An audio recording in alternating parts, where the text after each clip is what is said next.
You two will handle the cover story and have all damage to this area restored by morning. The rest of you will spread out and take care of all weaknesses. Neutralize the entire city of Tokyo and the surrounding areas in a 10-mile radius, if you have to. But I do not want to hear anything resembling the truth about this matter, unless it happens to be on a tabloid that no one would believe. Get going. The MIB agents voiced their acknowledgement as they scattered, leaving their leader alone with Sir Integra. The two began to walk along the devastated streets and discussed certain matters of importance. As always said, the MIB's assistance is greatly appreciated. Covering up this matter with Helsing resources alone would have been most difficult. Zed nodded and replied. But of course, Sir Integra. We at the MIB would never turn our backs to our friends in Helsing. After all, it was your family's organization which gave us all the intel on the old races, particularly on vampires. And in return, you have kept Helsing supplied with advanced technology and information about alien activity on Earth. It's quite an equitable arrangement. However, I fear that things will be getting more out of hand in the future. Integra let off a frustrated sigh. There has been an increase in alien and monster sightings worldwide. The MIB leader concurred. We've already sent messages to all major extraterrestrial centers to increase their secrecy measures. We've also sent word to Castle Talbane. It's almost as if something has upset the mystic and metaphysical balance of reality. A bit of bad news I could do without. Demetri Maximoff and Bibani could have managed to elude capture. The only silver lining in all of this was that Paladin Alexander had been temporarily neutralized during the battle. Apparently, even his regeneration powers are not enough to restore him quickly enough after being hit by a magnetic implosion charge. My compliments to the MIB design team. Thank you. And may I also compliment you on the level Omega containment field generator you had recently sent to us. It has proven to be quite effective in holding Alexander, until we are able to determine a means to remove the spirit of Bisamon from him. You are quite welcome. However, aside from the cover-up operation for this matter, there is something else I needed to discuss with you. Zed reached into an inner suit pocket and pulled out a small photo. He then handed it to Integra for her to inspect. What is this? She asked as she looked on an image of a starry background. That image was taken by one of our deep space monitoring stations at the outer rim of the Andromeda Galaxy before the station was destroyed. And we've also begun receiving reports from several alien races that their space armadas were being decimated by some destructive force. You see that red dot in the middle? Our most advanced sensors detected energy readings that were off the charts. We can't even determine what is causing such a disruptive field. We only know one thing about it. What's that? Just before we lost contact with the Andalians, the closest alien race in that sector, we received a garbled message from them. We only managed to decode one word. We think it might be a name. And that name is Hirondop double quote back in Paris. It is time for one of the most awaited fights of the tournament. And now, for his last quarter-final bout in the adult division, let me introduce the combatants. The referee announced from a microphone. In the crowds, hundreds of well-known fighters who had been eliminated from competition cheered and applauded as the two combatants entered the ring. Even though it was illegal, there were numerous side bets being taken. Sitting near one of the corners of the ring, several competitors from the junior division were also part of the spectators, including Matthew Tolbane and Nabiki Tendo. Normally, the middle daughter of Sun Tendo would be involved in the gambling, but since traveling with the Tolbanes, she had no need to make any extra money. The trip and all expenses were going to be paid in full, and back in Japan, her family's account was well in the black for at least a month, though she would later learn that Akanzandix had spent most of the generous donations. For the moment, both she and Matthew were given the chance to watch two of the greatest fighters in the world go at it. Since there would be a short period before the quarter-finals of the junior division, they decided to cheer on Terry and Ryu. In one corner of the ring, Terry stretched and warmed up by throwing a few practice punches and kicks. He had just defeated Cloud and Cammy, and was going up against one of the most well-known practitioners of karate. This would be one of the few fights in which he would have to go all out. Standing just outside of the ring, John gave his friend a wave and called out to him. "I expect to see you at the finals, Terry." "Okay." And his brother replied as he held up his right fist in a kind of tough guy salute. On the other side, Ken cheered on his friend and rival. "Go get him, Ryu. Make Master Guken proud." The Japanese fighter nodded as he continued to gaze upon his opponent. After beating Ryo Sakazaki and Robert Garcia, he was looking forward to facing off against Bogard. Like many others, he had heard about the legendary Hungry Wolf of Southtown. Despite his easygoing appearance, Ryu could sense Terry's inner power and gauged his skill level. He could also sense his rival's drive in the martial arts, which mirrored his own. This would be a match to remember all his life. At the judge's stand, Jubi Yamada nodded as he studied both fighters. This could go either way. Ryu happens to practice one of the strongest versions of Shotokan karate. He's got excellent ki control and I can see very little in terms of gaps in his defense. Then again, Terry's no slouch in receiving or dishing out damage.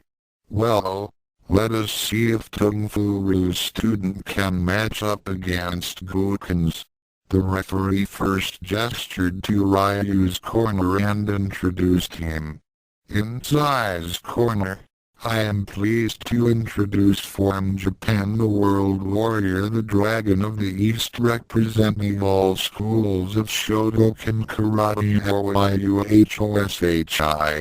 There was a tremendous cheer from the crowds as Ryu stepped forward and gave his admirers a solemn bow. Then the referee plumped to the other side of the ring. And in Zai's corner, I am also proud to present from America the original king of fighters, the Hungry Wolf of Southtown, representing the Hokkaido Seiken School of Martial Arts as well as many other styles, Terry Biogiardi. An equally thunderous round of applause and cheers came from the crowd's hysteria also stepped up. Then the entire stadium became silent as the two faced each other with less than a meter separating them. Then Jubei stood up from his seat, raised his right hand and cried out one word, "Fight." To be continued. Author's notes. Sorry I have to cut it here, but the chapter was getting too long, so you'll have to wait until next time. After the fight, we'll see the end of the tournament and the next leg in Zebiki's quest to become a full-fledged werewolf. As for the plight of the Tendo family back home, well, let's just say that things are going to be really rough for a while. See you then. 1 technical knockout. To Hugo Endor is probably number 1 in terms of sheer muscle and brute force of all the Street Fighters. While he lacks in speed and finesse, he makes up for it by just powering through his opponents. I've played Hugo in Street Fighter III the Third Strike, and I actually made it to the second last level just by repeatedly hitting the punch and kick buttons. 3 Fanfu's special move, which can hit as fast as John's million flicker move, but if you miss the move it will cause him to comically strike his groin. Asterisk Chapter 16 Asterisk Chapter 15 World Tour Part 4 The Beast Within Disclaimer The Darkstalkers, Ranma, Helsing and whatever else in this story belong to someone else. What a pity. Thoughts Chapter 15 World Tour Part 4 and the winner is Burn Knuckle. Terry Bogard's key-energized fist plowed through the sturdy defenses of his opponent, knocking him back toward the edge of the ring. Though in considerable pain, Ryu rolled with the impact and was back on his feet in less than a heartbeat. He followed through with his own key technique, thrusting his hands forward as if he was holding a ball. Hadouken! A blue-white fireball of inner energy rocketed toward the hungry wolf. Terry slammed a fist to the floor of the ring, releasing his own key projectile. Power wave. A reddish-orange blast shot along the ground toward the World Warrior. Both shots passed each other and screamed toward their destinations. Rather than try to block the attack, Ryu leapt high to avoid it. Terry's blast exploded against the ring's edge, but missed his intended target. His rival's technique, however, hit Bogard square on. Terry gritted his teeth as he held up his arms and took the full force of the impact. He was driven back several feet and glimpsed the sight of Ryu coming down in a jumping kick. He swerved to the right to avoid the extended foot, and then swung himself around in a vertical spin kick. Crack shot. Ryu realized that he couldn't stop his forward momentum in time, and violently turned in midair in a counter-blocking attempt. He managed to twist enough so that Terry's foot hit against his side instead of his upper body, but the force was still enough to knock him down hard into the ring floor. Then Bogard followed through with several solid punches to the chest and head, which knocked loose a couple of fillings. Damn! Bogard hits harder than Ken. But I can hit hard too. Shoryuken. Because he was too close, Terry was unable to block in time and took the full force of Ryu's dragon uppercut. He went flying upward and headed toward the other side of the ring.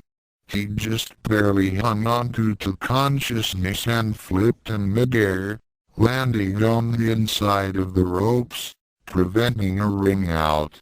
He shook his head to clear it, rubbed his sore jaw and watched as his opponent landed on the opposite side. The Japanese man was slightly off balance from the pounding he had received. The legendary fighters faced each other down as the crowds cheered around them. However, neither one noticed as each man's attention was focused only on the person in front of him. The fight had only begun 2 minutes ago, but as far as Terry and Ryu were concerned, it was already an eternity. For Ryu, it was a rare moment in his warrior's life, to face such a formidable adversary. Strong. He's very strong. He could possibly be the strongest opponent I've faced. There's no doubt that he's got the advantage in raw power. He's only slightly slower than me, but he can take a lot of punishment. His attacks are fast and fierce, just like a wolf. He truly is the hungry wolf. For Terry, he was also considering this to be a fight to remember forever. Ow! I can see why they call him the World Warrior. He took some of my best shots and kept on going. That uppercut of his almost broke my jaw. He's got good speed and has fewer openings in his defense than Ken masters. He has the same style of Shotokan karate as Ken, but he's not as reckless. Okay, so this just means that I'm going to have to go all out. Then both combatants had the same thought in their minds. In order to win, I must fight him at full strength. At that moment, both men charged in at top speed, each preparing to unleash his strongest techniques against the other. In Tokyo, Kasumi shook her head as she tallied up the household expenses. Normally Nebiki would be taking care of the finances, but with her traveling abroad, it fell to the eldest Tendo girl to manage the money matters. Initially, it had been quite easy, thanks to the generous donations given from Johnny Talbane to the Tendo family bank account. The amounts that had been deposited were more than enough to keep the family and their house guests financially sound for at least 2 months. However, due to the disasters with the miracle hair growth formula and its antidote, nearly all of the money had been depleted in less than 16 days. This included house repairs and huge amounts of air fresheners, cleansers and disinfectants in a futile attempt to rid the unworldly stench her younger sister had created. As a result, the family might have to survive on instant ramen noodles until the next time Talbane sent another payment. Kasumi didn't like the idea of asking for more money so soon after the last deposit, but with no regular source of income and a house guest that ate like an elephant, she couldn't think of any other alternative.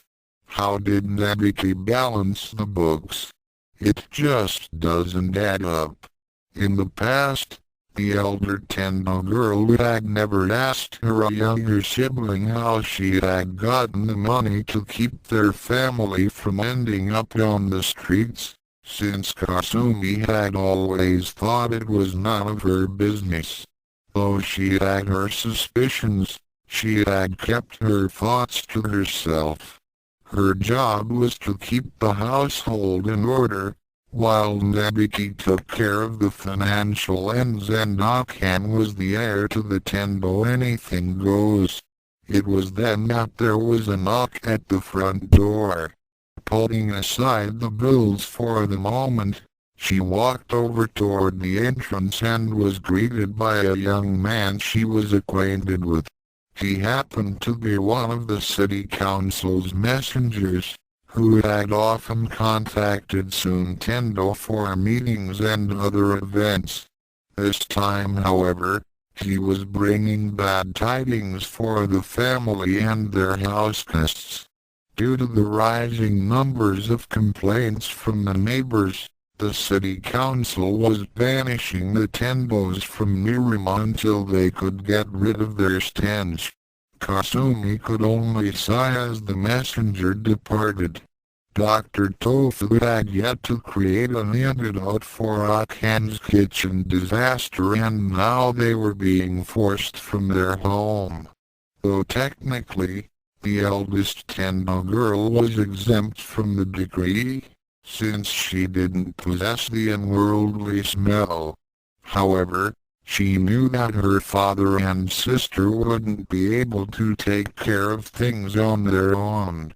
Heaven knows, along with Mr. Sodom, they wouldn't survive another one of Akan's cooking attempts. Kasumi would have to look after them until they were finally rid of that demonic odor. The French King of Fighters tournament, go get him, Master Ryu. Sakura cheered from the sidelines. Show him the best of Master Goten's training. Ken applauded. On the other side of the ring, Andy and Mai shouted out their encouragement to the lone wolf. Go get him, Terry. The sexy ninjas shout. Make Master Tung proud. Terry's brother cried out. In the center of the ring, both combatants were a bit battered after slugging it out for the last few minutes. Ryu was slightly worse off than Bogart, as the American's punches packed quite a bit more power compared to the Japanese fighter. However, Terry was starting to feel somewhat unsteady and was slow to react as his opponent lifted off the ground and spun about with one leg extended. TADSUMAKISEMPUUKYAKU. Oh crud. Terry managed to block the first few kicks, but the remainder got through and smashed him down. He recovered during the fall, rolled into a handspring and countered with a vertical leg thrust. Ryu was still spinning and was unable to stop in time as Terry's kick connected with the World Warrior's chin, lifting him straight up. Goten's pupil now felt the equivalent of his dragon uppercut as his rival rocketed upward in a corkscrewing motion. Rising tackle. In addition to the kick, Terry lashed out with several spinning punches, knocking Ryu away and opening the distance between them. The Asian combatant landed sloppily on his feet, while his foe also made a rough touchdown. The two got back into a ready stance as they began to breathe heavily. The crowds continued to cheer and applaud as both strove to outperform the other. Then Terry began to bring out the heavy artillery as he got into a new stance and started to focus his inner energies. Ryu immediately detected the massive buildup of ki and decided to match his adversary with a high-powered version of his hurricane kick. He jumped up and started to spin even more ferociously than the last time. SHINKUUDADSUMAKISEMPUUKYAKU. Unlike the normal hurricane kick, this upgraded version caused a huge suction force, which would draw in an opponent without having to risk charging him. It also hit with several times the speed and impact. However, Ryu did not take into account Terry's determination to hold firm as he continued to draw in energy. As a result, The World Warrior was quite surprised when the Hungry Wolf let loose with his own technique. HADOSENPUUKYAKU. Terry spun about and was enveloped in a massive column of wind currents. When the two collided, both became obscured in twin tornadoes, each battling against each other. The whole building shuddered under the combined wind currents. It looked as if it was a draw, but Ryu was first to be thrown out and impacted hard against the ropes, nearly snapping them and falling out of bounds.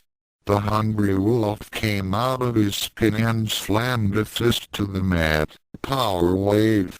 This time, the key projectile hit dead on as Ryu was still a little dazed from the last attack. Sagat's rival tensed up and stood his ground as the power wave slammed into him like a speeding truck. To say that it was painful would have been a gross understatement. Just after barely shrugging off the blast, Ken's training partner saw Terry charge him with a glowing fist. Burn knuckle. HADOUKEN. At point-blank range, Terry was slammed back after taking Ryu's fireball in the torso. However, he stayed on his feet as they again faced off. Almost left parenthesis Pentagu that time. The fighter from Southtown remarked, "You're just as good as they say." Ryu nodded to his foe in respect as well. "You are also gasp worthy of your reputation. How did you know of the hurricane kick?" "Actually, it's just a move that I came up with from my master's original technique. You do your master proud. You do as well. Shall we continue?" "By all means." Again the two fighters clashed together as the fight began to near its climax. Blow after blow was exchanged in rapid succession as the battle intensified. Then the conflict began to shift in Terry's favor as he drove his foe back. Ryu felt himself waning both in strength and stamina. Although he was landing several good hits, his opponent was landing more. As a hard cross to the chin, followed by several quick jabs and a bone-shattering roundhouse connected, he realized that was losing in this contest of close quarters. Terry had the distinct advantage in sheer muscle power as he battered through Ryu's diminishing defense. The Japanese man may have been called one of the ultimate street fighters, but his opponent had been born, raised and forged on the harshest, most unforgiving areas of Southtown. He wasn't even letting Ryu have a moment to pull off his more powerful attacks. Terry's tactic was brutal, simple but extremely effective as he focused on wearing his opponent down. On the sidelines, Matthew nodded as he spoke to his girlfriend. "Ryu's in trouble now." "What's wrong?" Nabiki asked. "He's slowing down and he isn't blocking as much. Ryu's fighting style relies on powerful, but fast strikes and he needs a little distance. Terry's not letting him get far enough and his opponent is making the mistake of trying to match Terry in a brawl. If there's one thing I know about the Hungry Wolf, it's that you should never let him sucker you into a slugfest. If Ryu doesn't do something and quick, Terry's just going to power through until Ryu's beaten to a pulp. He doesn't have the same kind of endurance Terry got from growing up in Southtown. Is it really that bad over there? Let me put it to you this way. The postman is too scared to go there. The cops give that place a wide berth, and any workman's comp or insurance you have will be no good if you get hurt or killed there. They won't cover it. You'll go down as a suicide. Kami-sama. Dad and I visited that place once, and let me tell you, at times, we were forced to go into our hybrid forms. Fortunately, whatever happens in Southtown, stays in Southtown. We didn't have to worry about our secret being exposed to the world. As several more hits connected, Ken's training partner realized he needed to get some distance. Then he felt a very large burst of ki emanating from his adversary. "Are you okay?" "Huh? Buster Wolf." The sudden, unexpected question left Ryu unprepared for the next attack. An ultra-powered version of Terry's burn knuckle technique came streaking at him. Ryu brought his arms up in a cross block and winced as he felt his bones begin to fracture. Then a burst of ki followed the strike, blasting him so hard that he hit the ropes with enough force to cause the turnbuckles and corner posts to fail. The ropes fell away behind him, but he managed to stay on his feet. If Terry were to press the attack, there would be nothing to save Ryu from being knocked out of bounds. Terry charged in to finish the fight. Ryu knew that he didn't much left and needed to put this fight away. Rearing back with his cupped hands, he put nearly every last bit of remaining ki he had and let loose with a mind-blowing beam of energy. Shinkuuhadouken. The blast would have reduced a tank to scrap metal if it had connected. Terry had anticipated the move and leapt over the beam while powering up his fist. The beam continued on and blasted an enormous hole in one of the outer walls. The support beams strained and came close to caving in. Spectators had to duck in order to avoid the attack. But Terry was only focused on his opponent as he descended. Power dunk. However, as the hungry wolf came down, Ryu smirked. This time his foe had fallen into the trap as he would not be able to dodge this final attack. Shinkuuhadouken. As if almost in slow motion, Ryu parried the Terry's burning strike, slammed his other fist into Terry's gut, then shot upwards in a double hit that nearly took the hungry wolf's head off. The attack was so devastating that the impacts reverberated around the arena. Terry hit the mat on his back with a tremendous thump. For a long while, he didn't move as the crowds went silent.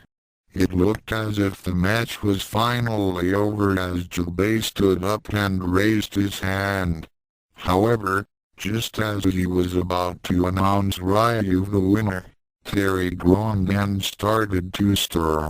To the amazement of all those present, Andy Bogart's brother staggered to his feet and got into a basic stance. However, he was in horrible shape as he started to cough up a bit of blood and was trembling badly. Of those who were shocked at the moment, none were as dumbfounded as Ryu. He couldn't believe it.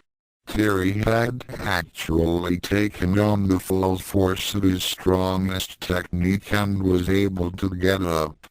But he saw that his opponent would not be able to withstand even a weak attack at this point in the fight.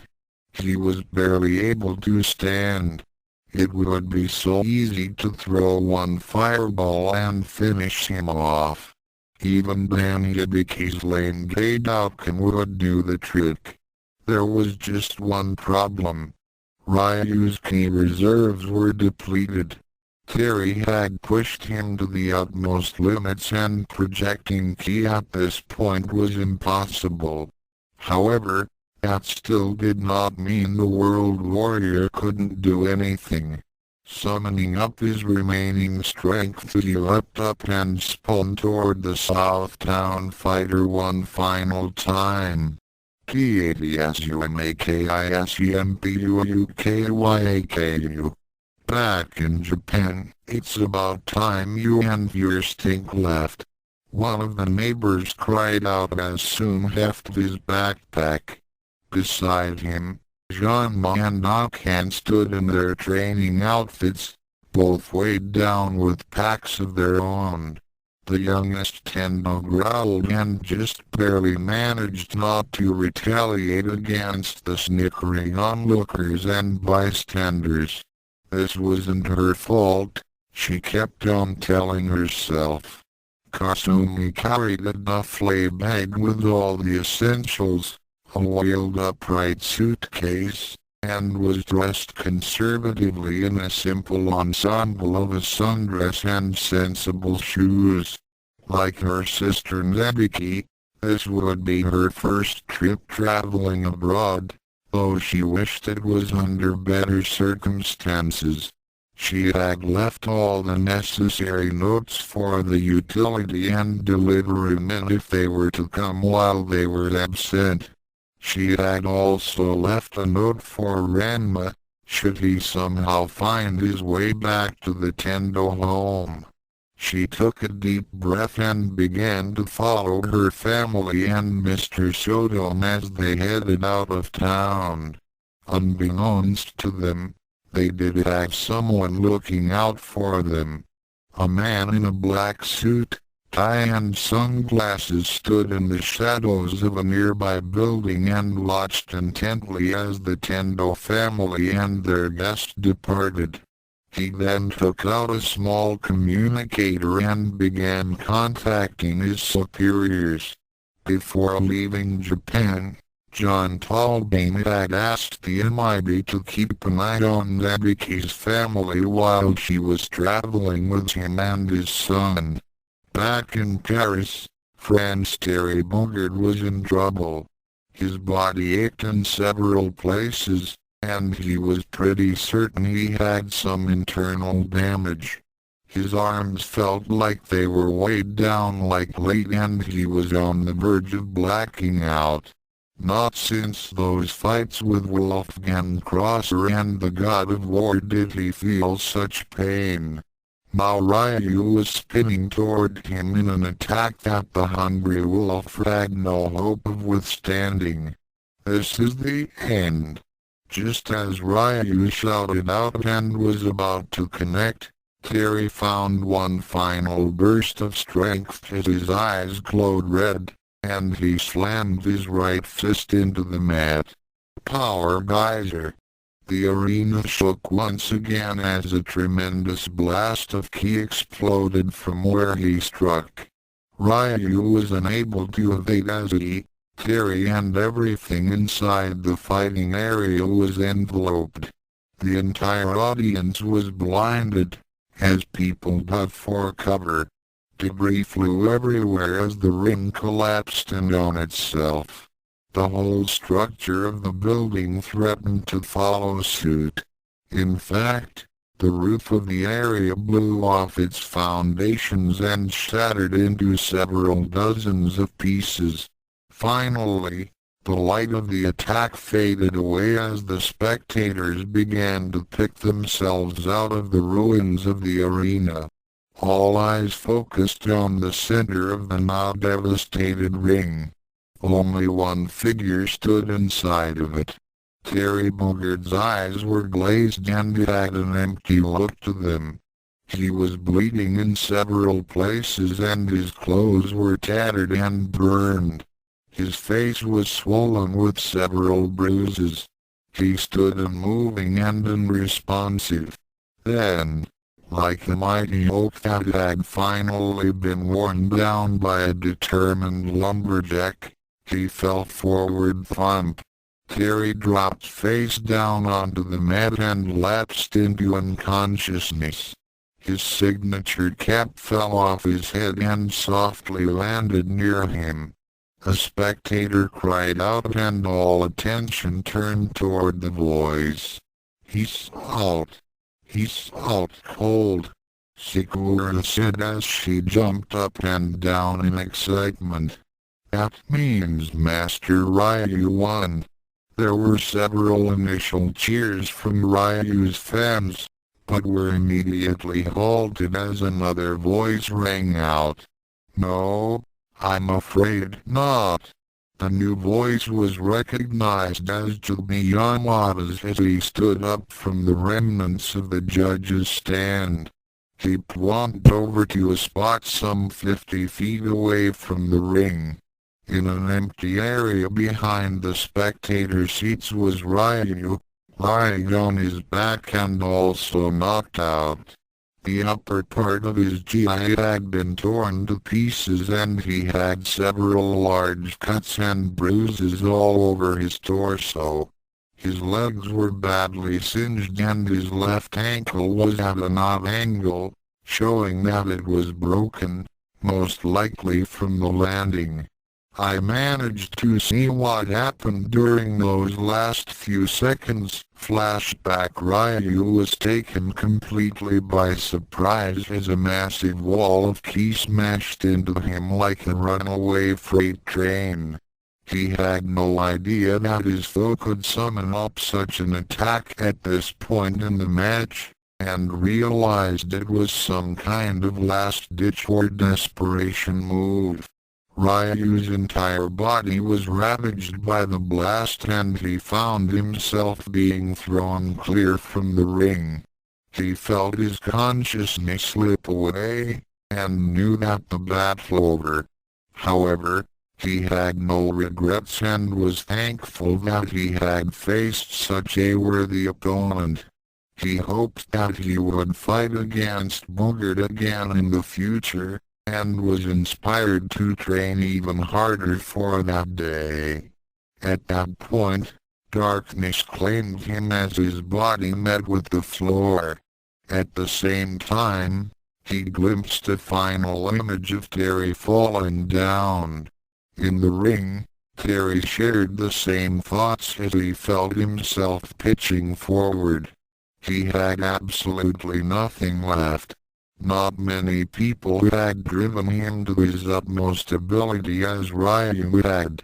The last thing he saw was his opponent landing on the ground just before he blacked out. End of flashback. That last noise you heard was actually both Ryu and Terry hitting the floor at the same time. The judo master explained. I could tell that both were unconscious at that point. So it's a draw? Sakura asked hopefully. Yamada shook his head again. Technically it is a draw, since both can't fight anymore and are out cold. Jubei first pointed to Terry. However, Terry Bogart managed to stay in the ring. He then pointed to Ryu. Ryu Hashi didn't. Both got a KO, but Ryu also got a ring out. He then addressed the audience. Both talk with honor and are inspirations to us all. However, in accordance to the rules of this tournament, I hereby declare Terry Bogart as the winner. 1. The crowds cheered both combatants as medical teams swarmed in. In the distance, sirens were heard as fire trucks and police cars approached the devastated arena. Later, at a nearby hospital, I'm sorry that I can't keep our promise to meet you in the finals, Johnny, Terry said sadly as he lay in a hospital bed. He had several bandages wrapped about his chest and arms. Since it'll take me a few days, maybe even a couple of weeks before I'm fully recovered, I've been disqualified. John smiled and gave his friend a pat on the shoulder. I'm sorry we couldn't get to fight as well, but it doesn't really matter since there won't be any finals. What? The werewolf had a rueful smile on his face as he explained. Remember that desperation move of yours? That and Ryu's techniques pretty much destroyed the arena. The authorities have evacuated all civilians and competitors, and declared it a disaster area. The tournament has been called off since they're worried about public safety. Frankly speaking, I don't blame them. Besides, there's no trophy for anyone, since that got blown apart as well.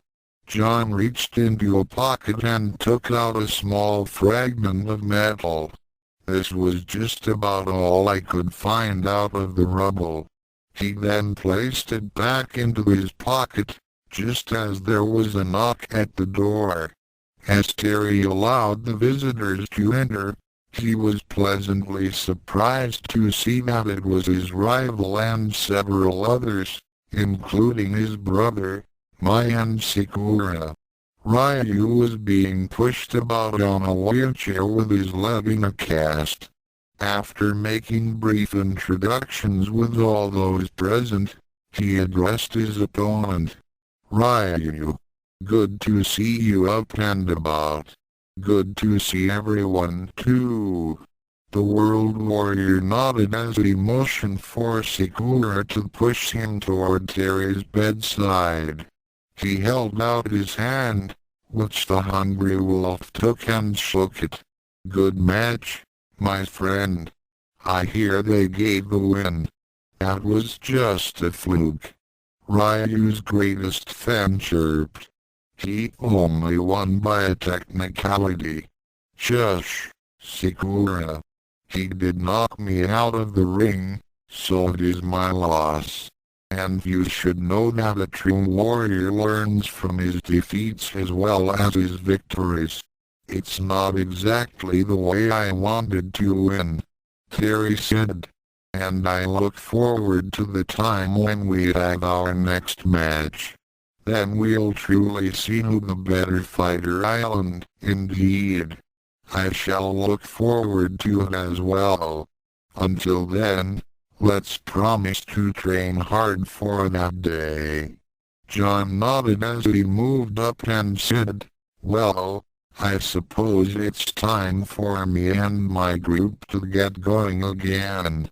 Terry, Ryu, everyone until the next time. John walked out of the hospital and met up with his son and Nebiki, as they prepared to head to the airport. So everything's okay with Bogard? Matthew asked. Everything's fine. I must admit that was one incredible match. It sometimes amazes me how far humankind can go without the help of magic or curses. The human will is quite extraordinary. I dare say that Terry and Ryu could even go toe-to-toe with Darkstalkers. What about the medallion fragment? Nebiki inquired. John took out the piece of metal in his pocket again, which happened to be the fragment they had been searching for. I'm not at all surprised this was the only trophy piece that withstood the blast, though it wasn't the way I wanted to obtain it. I really did want to go up against my old friend or even Ryuhashi. Still, Nebiki's situation is more important and we still have 10 pieces to go. Speaking of going, where are we off to now? The short-haired girl asked. Well, let's have a look, shall we? John gestured to a nearby private limo that had been waiting for them in the parking lot. As soon they got in and the windows were closed, the elder Taldane took out the Lunai gem and the map. Just as he flashed the jewel above the incomplete medallion, it immediately sent out a beam of light toward a spot on the map. The Tendo girl took one look and gave her traveling companions a confused expression. "Are you sure this thing is accurate?" "I have no reason to doubt it," John replied. "Okay, then check the expiration dates on these fragments, because they're planning to spot in the middle of the Atlantic Ocean. Not just any spot, Nabs," Matthew corrected, then turned to his father. "Are we calling in Calisade on this one?" His father nodded while deep in thought. "We might need Bob's help as well. Cinco might be interested too." "Calisade? Bob? Cinco? You mean that mermaid, Loch Ness monster and Captain I saw back at Castle Talbane?" Nebiki said in still utter confusion. "Actually, Calisade is an Undine. Bob is a species of plesiosaur that didn't quite become extinct, and Cinco, come to think of it, is a freshwater kappa, so the sea salt may not agree with him. In any case, we're going to need the assistance of our water-based darkstalkers to retrieve the next fragment. So it really is at a spot at the bottom of the Atlantic? Well, in the beginning it wasn't at the bottom of the ocean. In fact, it was one of Earth's most advanced civilizations at the time. It was a great place for trading, scientific discoveries and even magic, believe it or not. In fact, they came across ideals in mathematics and technology even before the time of Archimedes. Of course, this was way back in 9600 before Christ, and the civilization no longer exists. What was this place called? Its real name was Lemuria. Lemuria? You know it better as Atlantis, Matthew explained. Atlantis? That's right, Nabs. The younger werewolf turned to his father. "So do you think Raiko is going to let us look around his kingdom? I mean, he was kind of mad at us the last time. It's not my fault that Calisade refused his marriage proposal."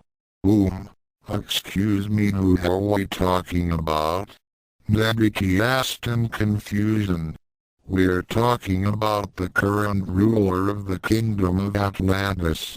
He's a species of merfolk named Raiko." John filled in. "What kingdom?" "He's the only one there," Matthew pointed out. The elder lycanthrope nodded as he continued with the explanations. "You see, Nebiki, when Atlantis sank 10,000 years ago, a race of merfolk made it their home. However, during a recent underwater quake, nearly all the population was wiped out. Raiko is the last of his kind, and he was pretty eager to carry on his species. So when he proposed to Calisade and she refused him, he became very perturbed. In other words, he got really mad at being shot down and told us to never again darken his ocean doorstep." Nebiki's boyfriend translated. "But since we do need that medallion fragment, we've got no choice, do we, Dad?" John let off a tired sigh before taking out his cell phone. "She's not going to be happy to hear this." Just before he began to dial, the device started to ring, indicating an incoming call. Puzzled, he answered the phone. "Talbane here. Ah, good to hear from you, Zed. How are things?" "Yes, I remembered asking you to keep an eye on them." "What? What happened? Are you certain? How could that be? Oh come now, no one is that stupid. Oh, so he really is that foolhardy. Well, I suppose I should have expected something like that to happen. However, that second package I sent should have taken care of that problem. What? What do you mean? I don't believe this. There were now. Alright. I'll see what I can do on my end. Please keep me informed of any further developments. Thank you, said. Goodbye. After hanging up his cell phone, he addressed his Kendo disciple. Nebiki, do you remember that miracle hair growth shampoo you got from the Joksuzoka village? Yes. I remember shampoo and cologne warning me about the side effects when I sent that bottle to my home. Mr. Sodom had requested it. He shouldn't have had any problems if he read that warning label. Well, the thing is he didn't bother to check the label and dumped the entire contents onto his head. John's son snorted in disdain. TCH. Figures Pops would do that. That moron didn't even bother to read the Neko-ken manual before throwing me into that pit. John Talbane's eyes narrowed in anger as he remembered the state Matthew had been in when he found him. Yes, well, I promise that he and I will have a reckoning on that matter. He turned to Nebiki. I'm sorry to say, but it seems that a member of your family also has a problem with following instructions. The middle Tendo daughter let off a groan as she knew whom John was referring to. Let me guess. Akan tried to mix the anti-hair growth formula, even though I specifically told in my message not to let her. Apparently that is the case. She mixed some sort of variation to the recipe and it backfired on her, drastically it seems. So tell me, did all of her hair fall out? Did she send Daddy and Mr. Sodom to the emergency ward to have their stomachs pumped? Did the house blow up? She can't be that bad in the kitchen, can she? The younger Talbane asked in disbelief. Nebiki shook her head and sighed. Trust me, Akan is that bad and then some. I don't know if my little sister is dyslexic or stubborn. She may be both, but she absolutely refuses to follow a recipe that's written right in front of her. She cooks in the same style as her martial arts. Violent, sloppy, no control and plows on ahead like an icebreaker. She can't go a single minute without making some horrible mistake and the kitchen is normally a disaster area afterwards. She turned back to address Matthew's father. So what happened? John took a deep breath before replying. In answer to your question, yes, she did lose her hair in the ensuing explosion, but she later got it back.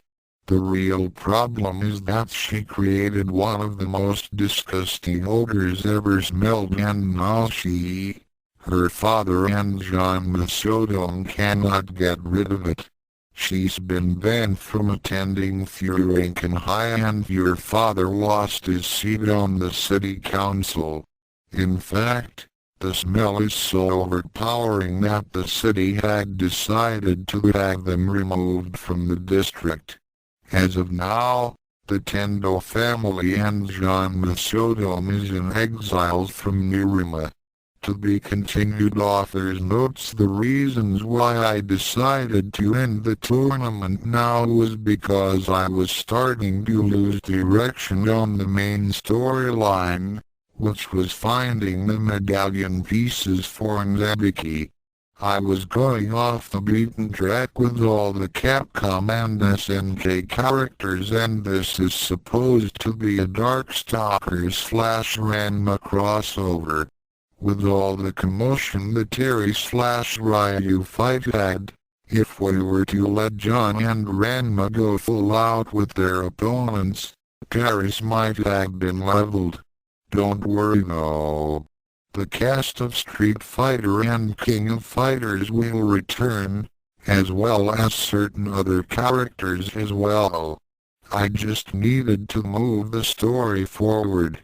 Next up, we're going to visit a certain merman, and we'll also see more on the plight of Nebiki's family. Stay tuned.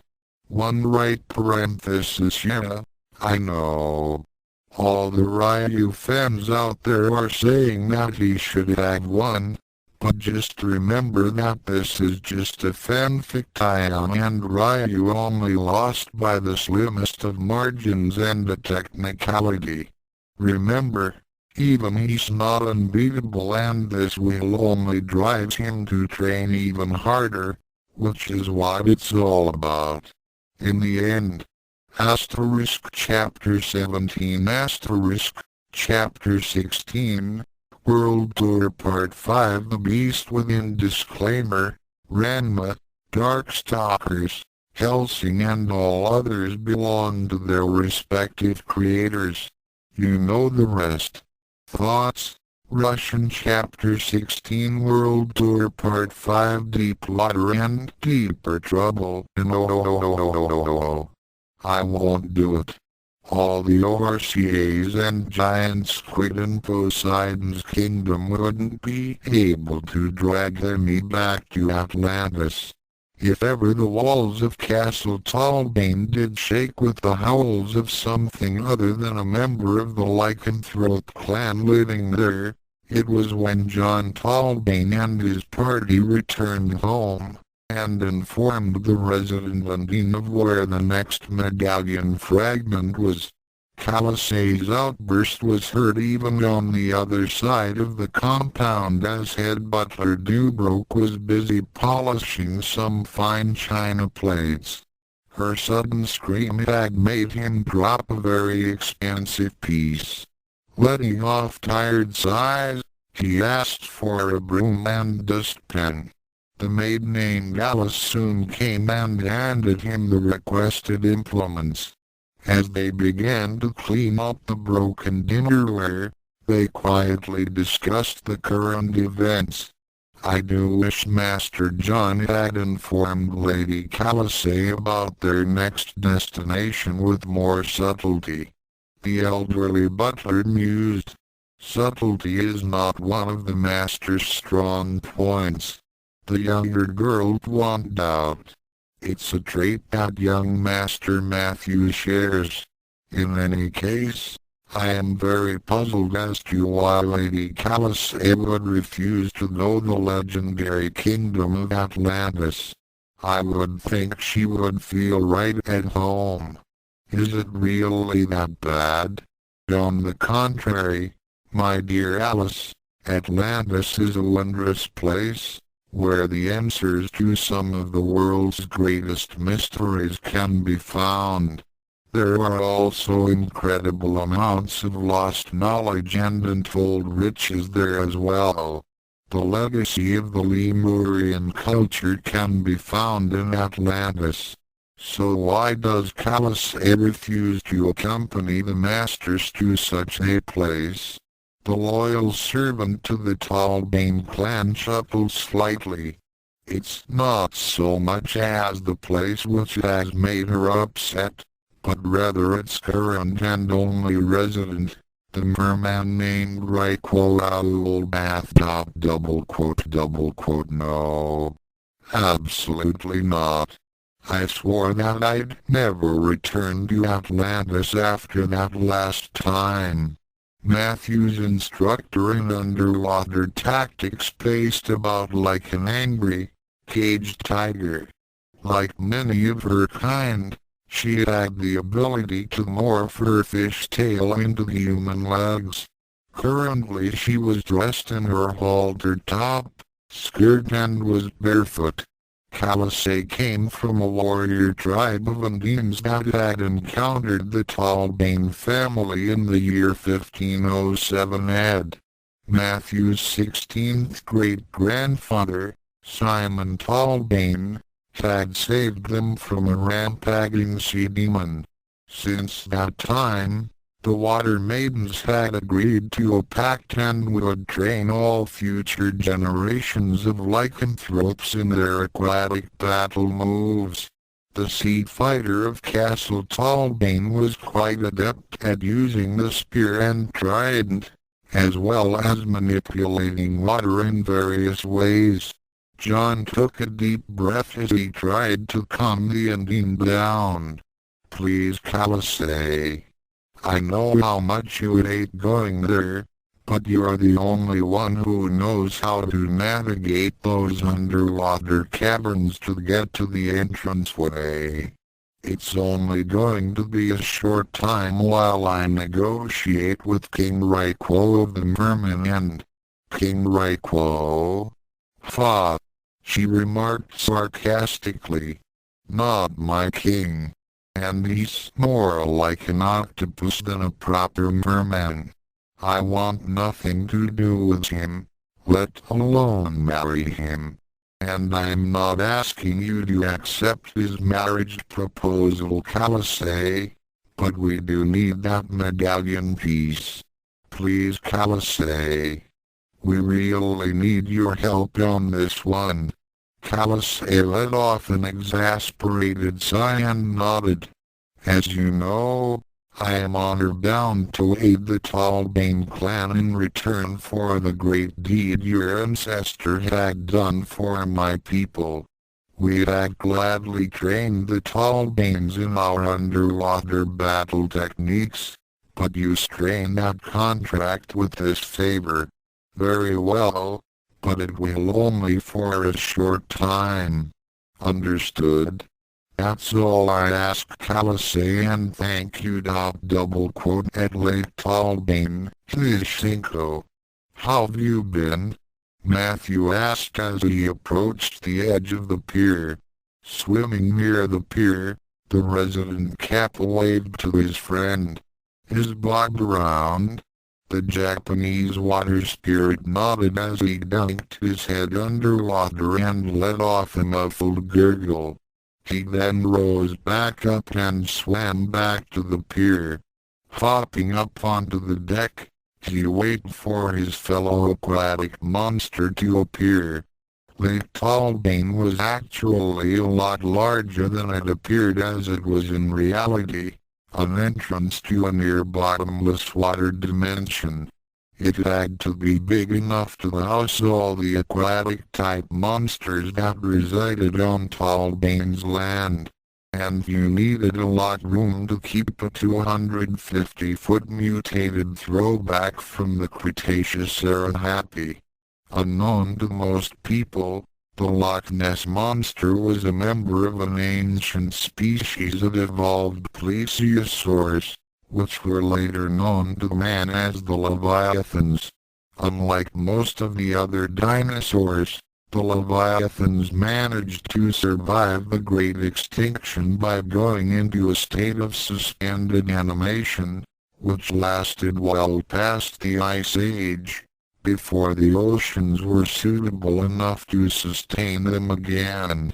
However, Bob wasn't very fortunate, as the place he had decided to rest in was changed over the millennia, due to the retreating glaciers and changing landscape.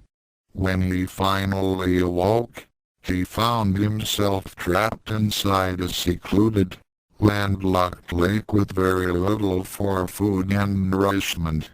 As a result, he had to periodically go into stasis and only awaken when he absolutely had to feed.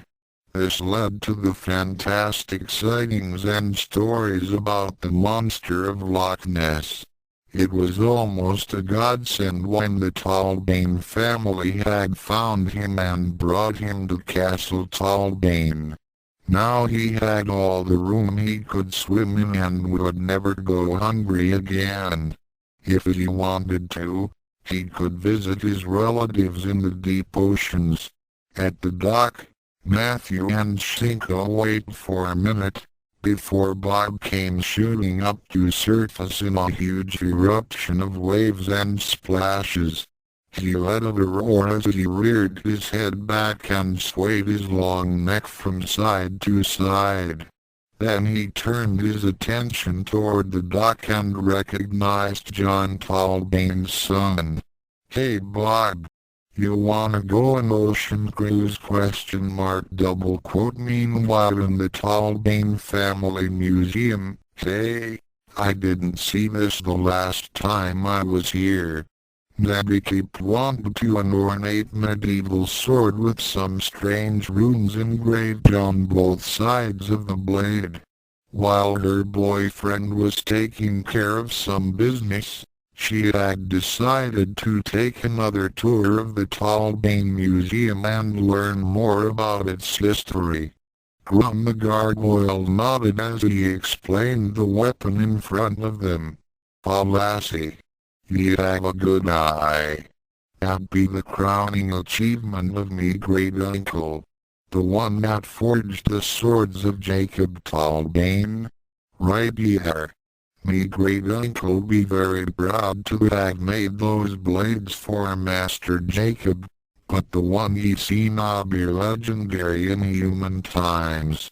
"What do you mean?" "That be the sword the humans call Excalibur." "Excalibur? You mean the Excalibur?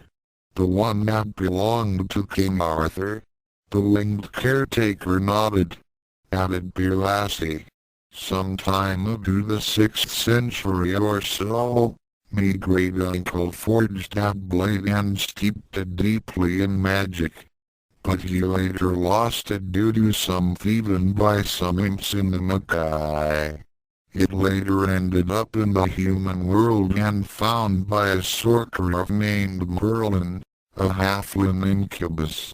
After Arthur's kingdom fell, Joseph Talbane got it from the Lady of the Lake and eventually brought it here for safekeeping."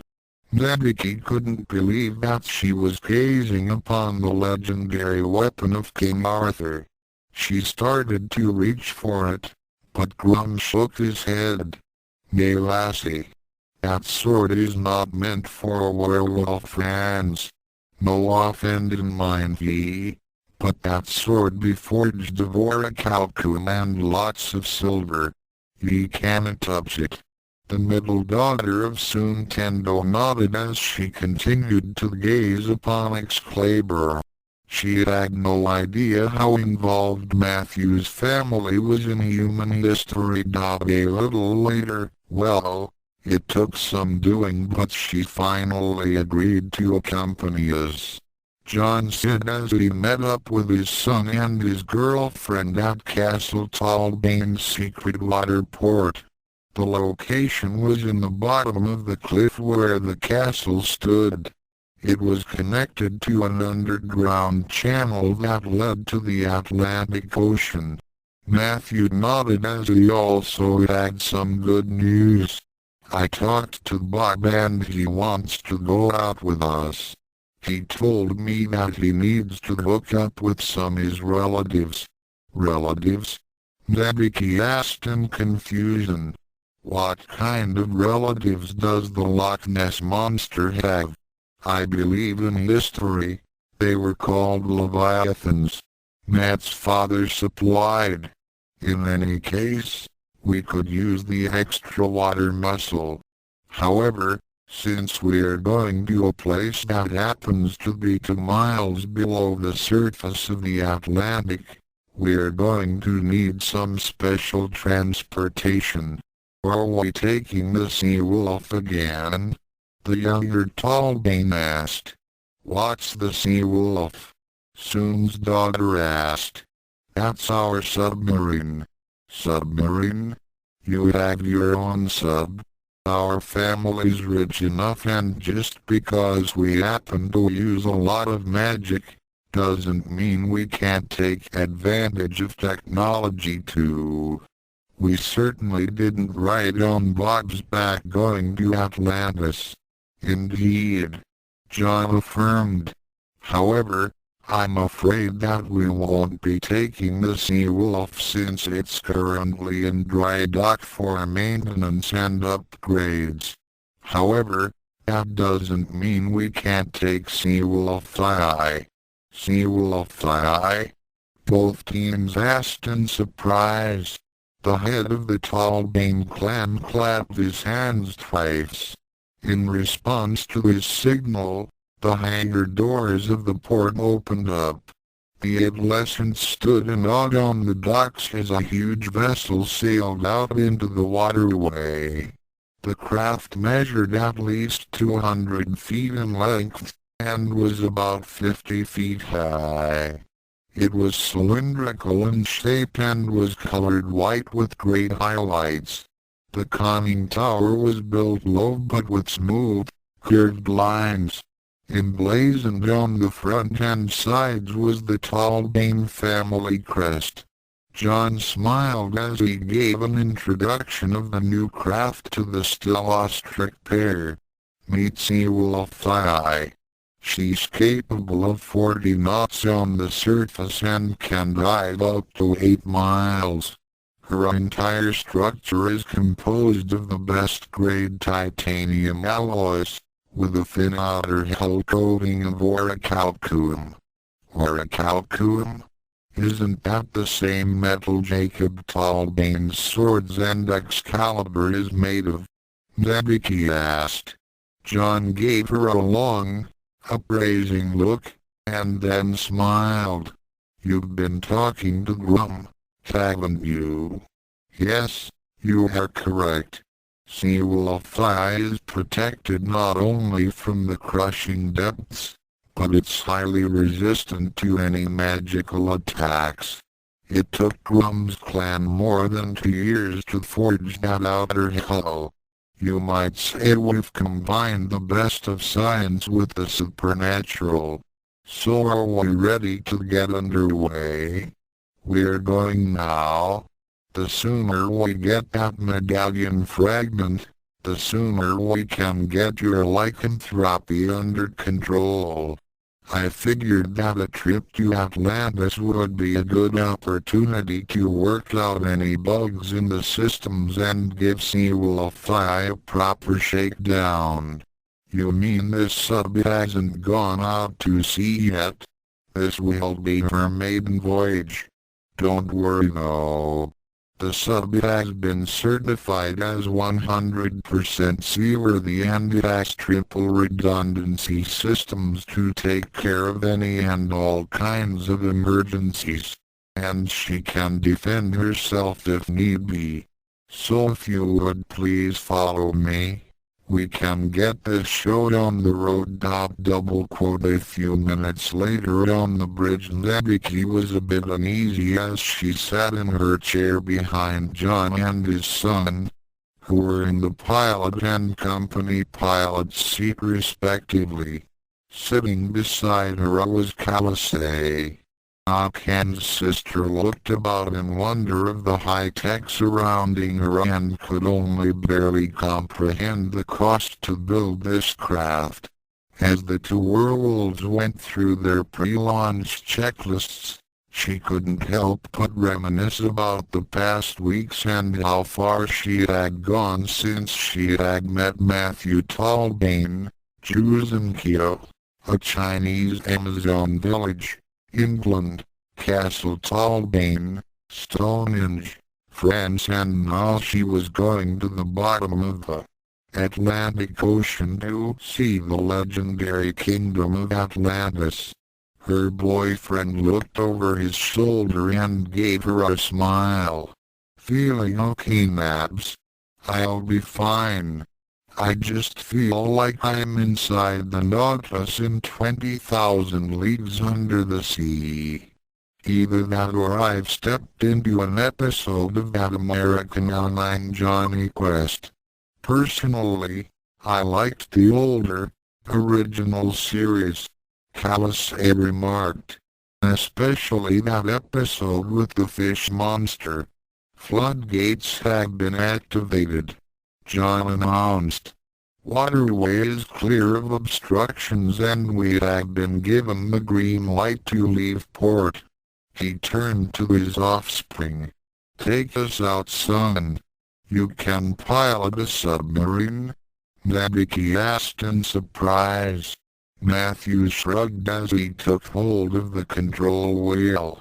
It's a lot easier than getting a driver's license. There's a lot more space and a lot less to hit out in the Atlantic. The Seawolf I powered up its drive turbines as its impeller blades began to spin. The massive craft moved forward with a smooth, even pace. There was nary a sound as its advanced audio suppressors did their job. In under a minute the submarine made its way through the channel and was soon on its way in the open waters. Lagging a few hundred meters behind the technological marvel, a very large form glided through the watery depths. Through a secret tunnel near the bottom of Lake Talbane, the Loch Ness Monster, otherwise known as Bob to the other non-human inhabitants, followed behind his benefactors. As Nabiki sat in her seat and marveled at how smoothly the sub ran, she began to wonder how her family was doing, now that they were exiled. Even though John Talbane assured her that the MIB would keep an eye on them, she couldn't help but worry for their being docked somewhere deep in the mountains. HYH. Akan grumbled as she cut firewood with her karate chop. It had been 2 days since her family and Genma had been vanished from Nirima and later Tokyo itself, and at this point she was just about fed up with the entire situation. She still wouldn't admit that the whole affair was just about all her fault. At first, the group had tried to register at a hotel, but as soon as the other guests and staff smelled their odor, the Tenbos and Mr. Sodom were immediately evicted. Word spread quickly and no hotel or inn would allow them admittance, with the exception of Kasumi. However, the eldest daughter still felt it was her responsibility to look after her family and guest until the crisis was over. As a consequence, they all ended up camping in a remote, mountainous area far from civilization. Things would have been even tougher with a dwindling cash supply if Kasumi hadn't contacted Nebiki and explained the situation. John Talbane had generously donated a very large amount of money to the Tendo family bank account, on the condition that the only sensible member of the clan would be able to withdraw any of it. This meant that Kasumi would have to go into town for food and supplies on her own. However, John had also flown in several members of his house staff to look after the Tenbos and Genma. At present, Kasumi had the aid and company of two Talbane maids and a couple of bodyguards. When asked why they weren't offended by Akan and the other's stench, they simply explained they had no sense of smell or taste whatsoever. What no one knew at the time was that the newcomers were actually under a magical spell, cast by the Grimbard Witch Sisters, to ward away any unearthly smells and hexes. Currently, the trio of magic users was trying to find an antidote to Akan's haphazard attempt of the anti-hair growth formula. Despite having more than 250 years of potion making under their belts, they were practically bamboozled over how a mere mortal girl could have created such a perplexing and incomprehensible mixture. At Castle Talbane, no Glorilla. Carol, the eldest sister, insisted as she and her younger sibling argued over a bubbling cauldron. I am certain that you must use 4 teaspoons of powdered weasel gizzards to counter the effects of the powdered butterfly wings. But the problem is that the foolish girl did not use powdered butterfly wings as the recipe stated. According to what the report said, she used powdered sugar. Glorilla argued back. Nearby, the youngest of the 3, Tisely, was hunched over a lab table, looking at a sample of Akan's concoction with a microscope and punching away with a pocket calculator. When the Tendo home was repaired, an MIB agent had managed to obtain a small amount of the unorthodox formula for study. Even though the sisters were experts in magic, they did see the advantages of using scientific instruments when available. Tisely looked up from the eyepiece and remarked, I can barely identify half of the components of this sample. How could anyone botch such a simple anti-hair remedy? Carol and Glorilla shrugged their shoulders. The Chinese Amazonia anti-hair growth formula was actually a derivative of one of the Grimbard's recipes. In fact, the sisters had a few relatives in the Amazon Matriarch Council. Over the centuries, due to the pact between the Talbanes and the warrior women, the sisters had been exchanging potions and their ingredients with the tribe. However, despite their vast combined knowledge, they still weren't able to determine a counter potion to the one Akan had created. Even the MIB labs were having a hard time analyzing it.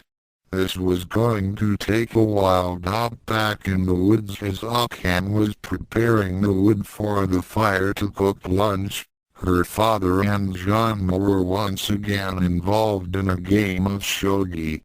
As they sat on opposing tree stumps with the shogi board between them, they began to reminisce of their past days of training under their dread master. Tendo, this brings me back to the old days.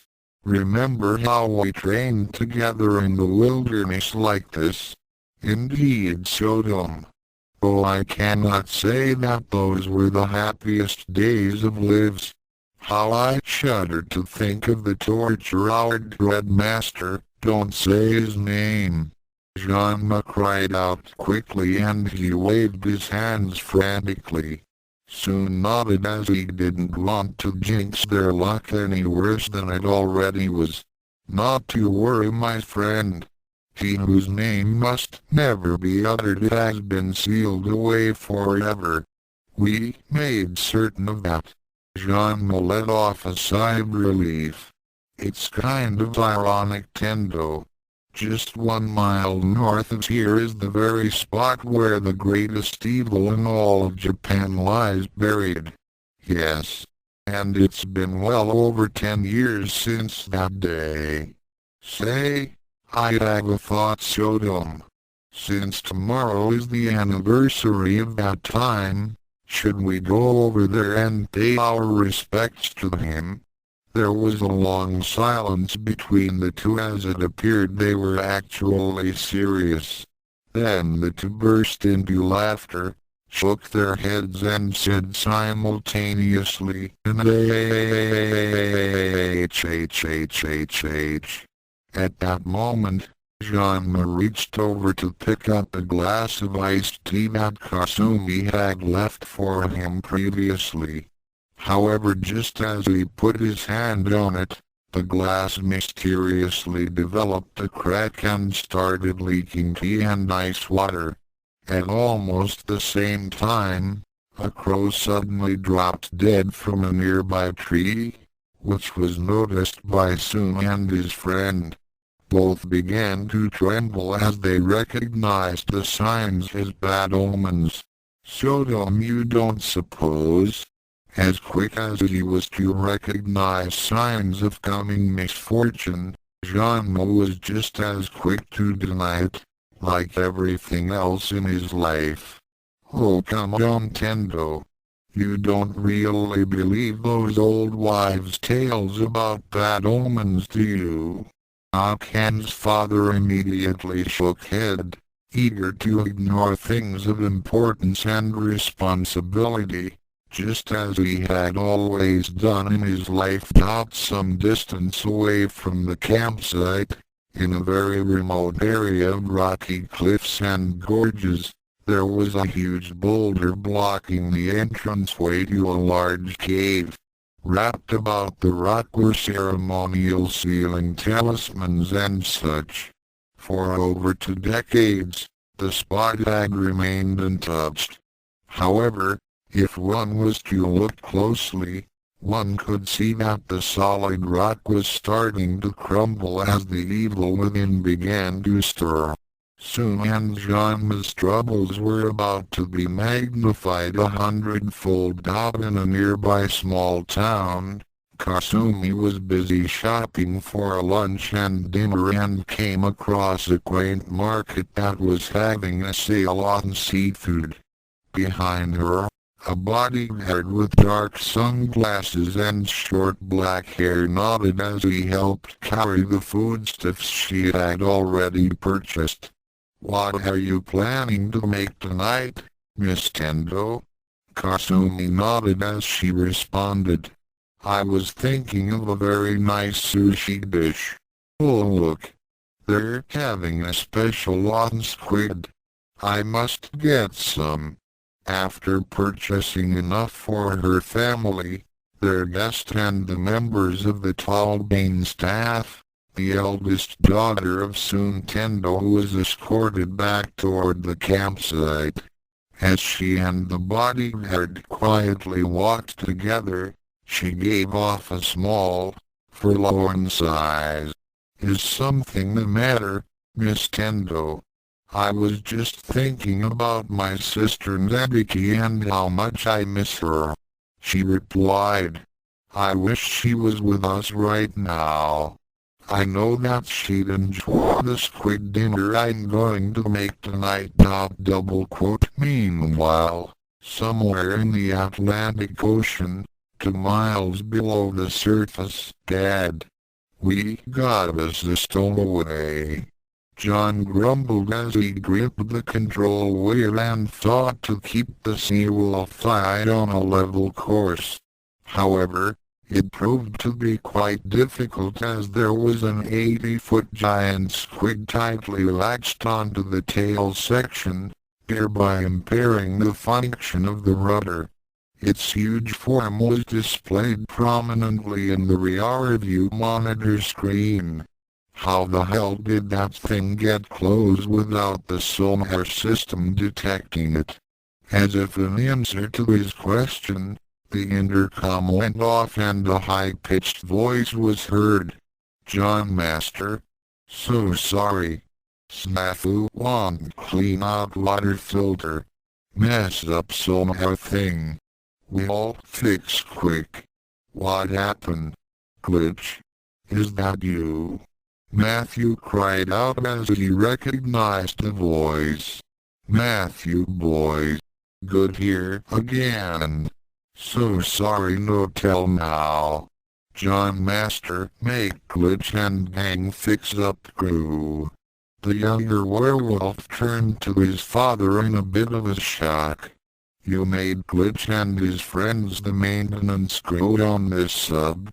As good as they are with taking things apart, they also have a talent of putting things together. Never mind that now." John then turned to Kalasei. Tell that oversized sushi platter that he's got 10 seconds to let go of this sub, or I'm going to be cooking a lot of calamari tonight. The Indian nodded as she noticed that John was about to send a massive electrical charge through the hull. Even though the squid had no chance of even scratching the orichalcum coating, it was causing the sub to slow down, and they needed to get to Atlantis quickly. However, she also knew that squid tended to be extremely stubborn once they had their tentacles wrapped around something. She was spared the task of cutting the cephalopod free from the submarine when there was tremendous series of sounds being heard outside. Chomp, gnaw, gobble, crunch, gulp. As suddenly as the attack began, it ended as the Seawolf eye was running smoothly again. Nabiki settled back down in her seat and looked about in puzzlement. She addressed the Indian as she was also sitting back down. What just happened? The Sea Maiden shrugged.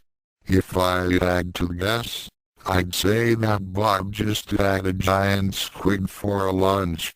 As if in confirmation of her theory, there was a loud booming noise that echoed throughout the submarine.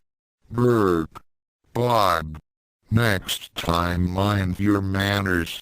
Calasay chided at the Loch Ness Monster. Matthew chuckled as he got up from his seat and stretched out a bit. Hey Dad, mind if I go down to the engine room and check on Glitch? Go ahead son. I can take care of things up here for a while. Take Nabiki with you and introduce her to Glitch and the others. The sub is built pretty much in the same layout as the first Seawolf, so you shouldn't have any problems finding the place. Double quote a few minutes later, so this is what powers the sub? The middle Tendo girl asked as she found herself in a huge room. In front of her was the heart of Seawolf Eye, which resembled a nuclear reactor found in modern-day submarines. However, unlike those vehicles, the power source was not an array of radioactive plutonium rods, but a single, multicolored gem no bigger than a soccer ball. It was encased within a glass sphere and was radiating massive amounts of energy that was being harnessed by a system of collectors. Near the main reactor were several banks of highly efficient backup power cells. Darting about the area were several streaks of colored lights. What you are looking at is a Makai Demon crystal. A crystal that size could power all of Japan's electrical grids for 500 years. Matthew explained. No harmful radiation, no nuclear waste byproducts, and a near limitless supply of clean energy. Whoa!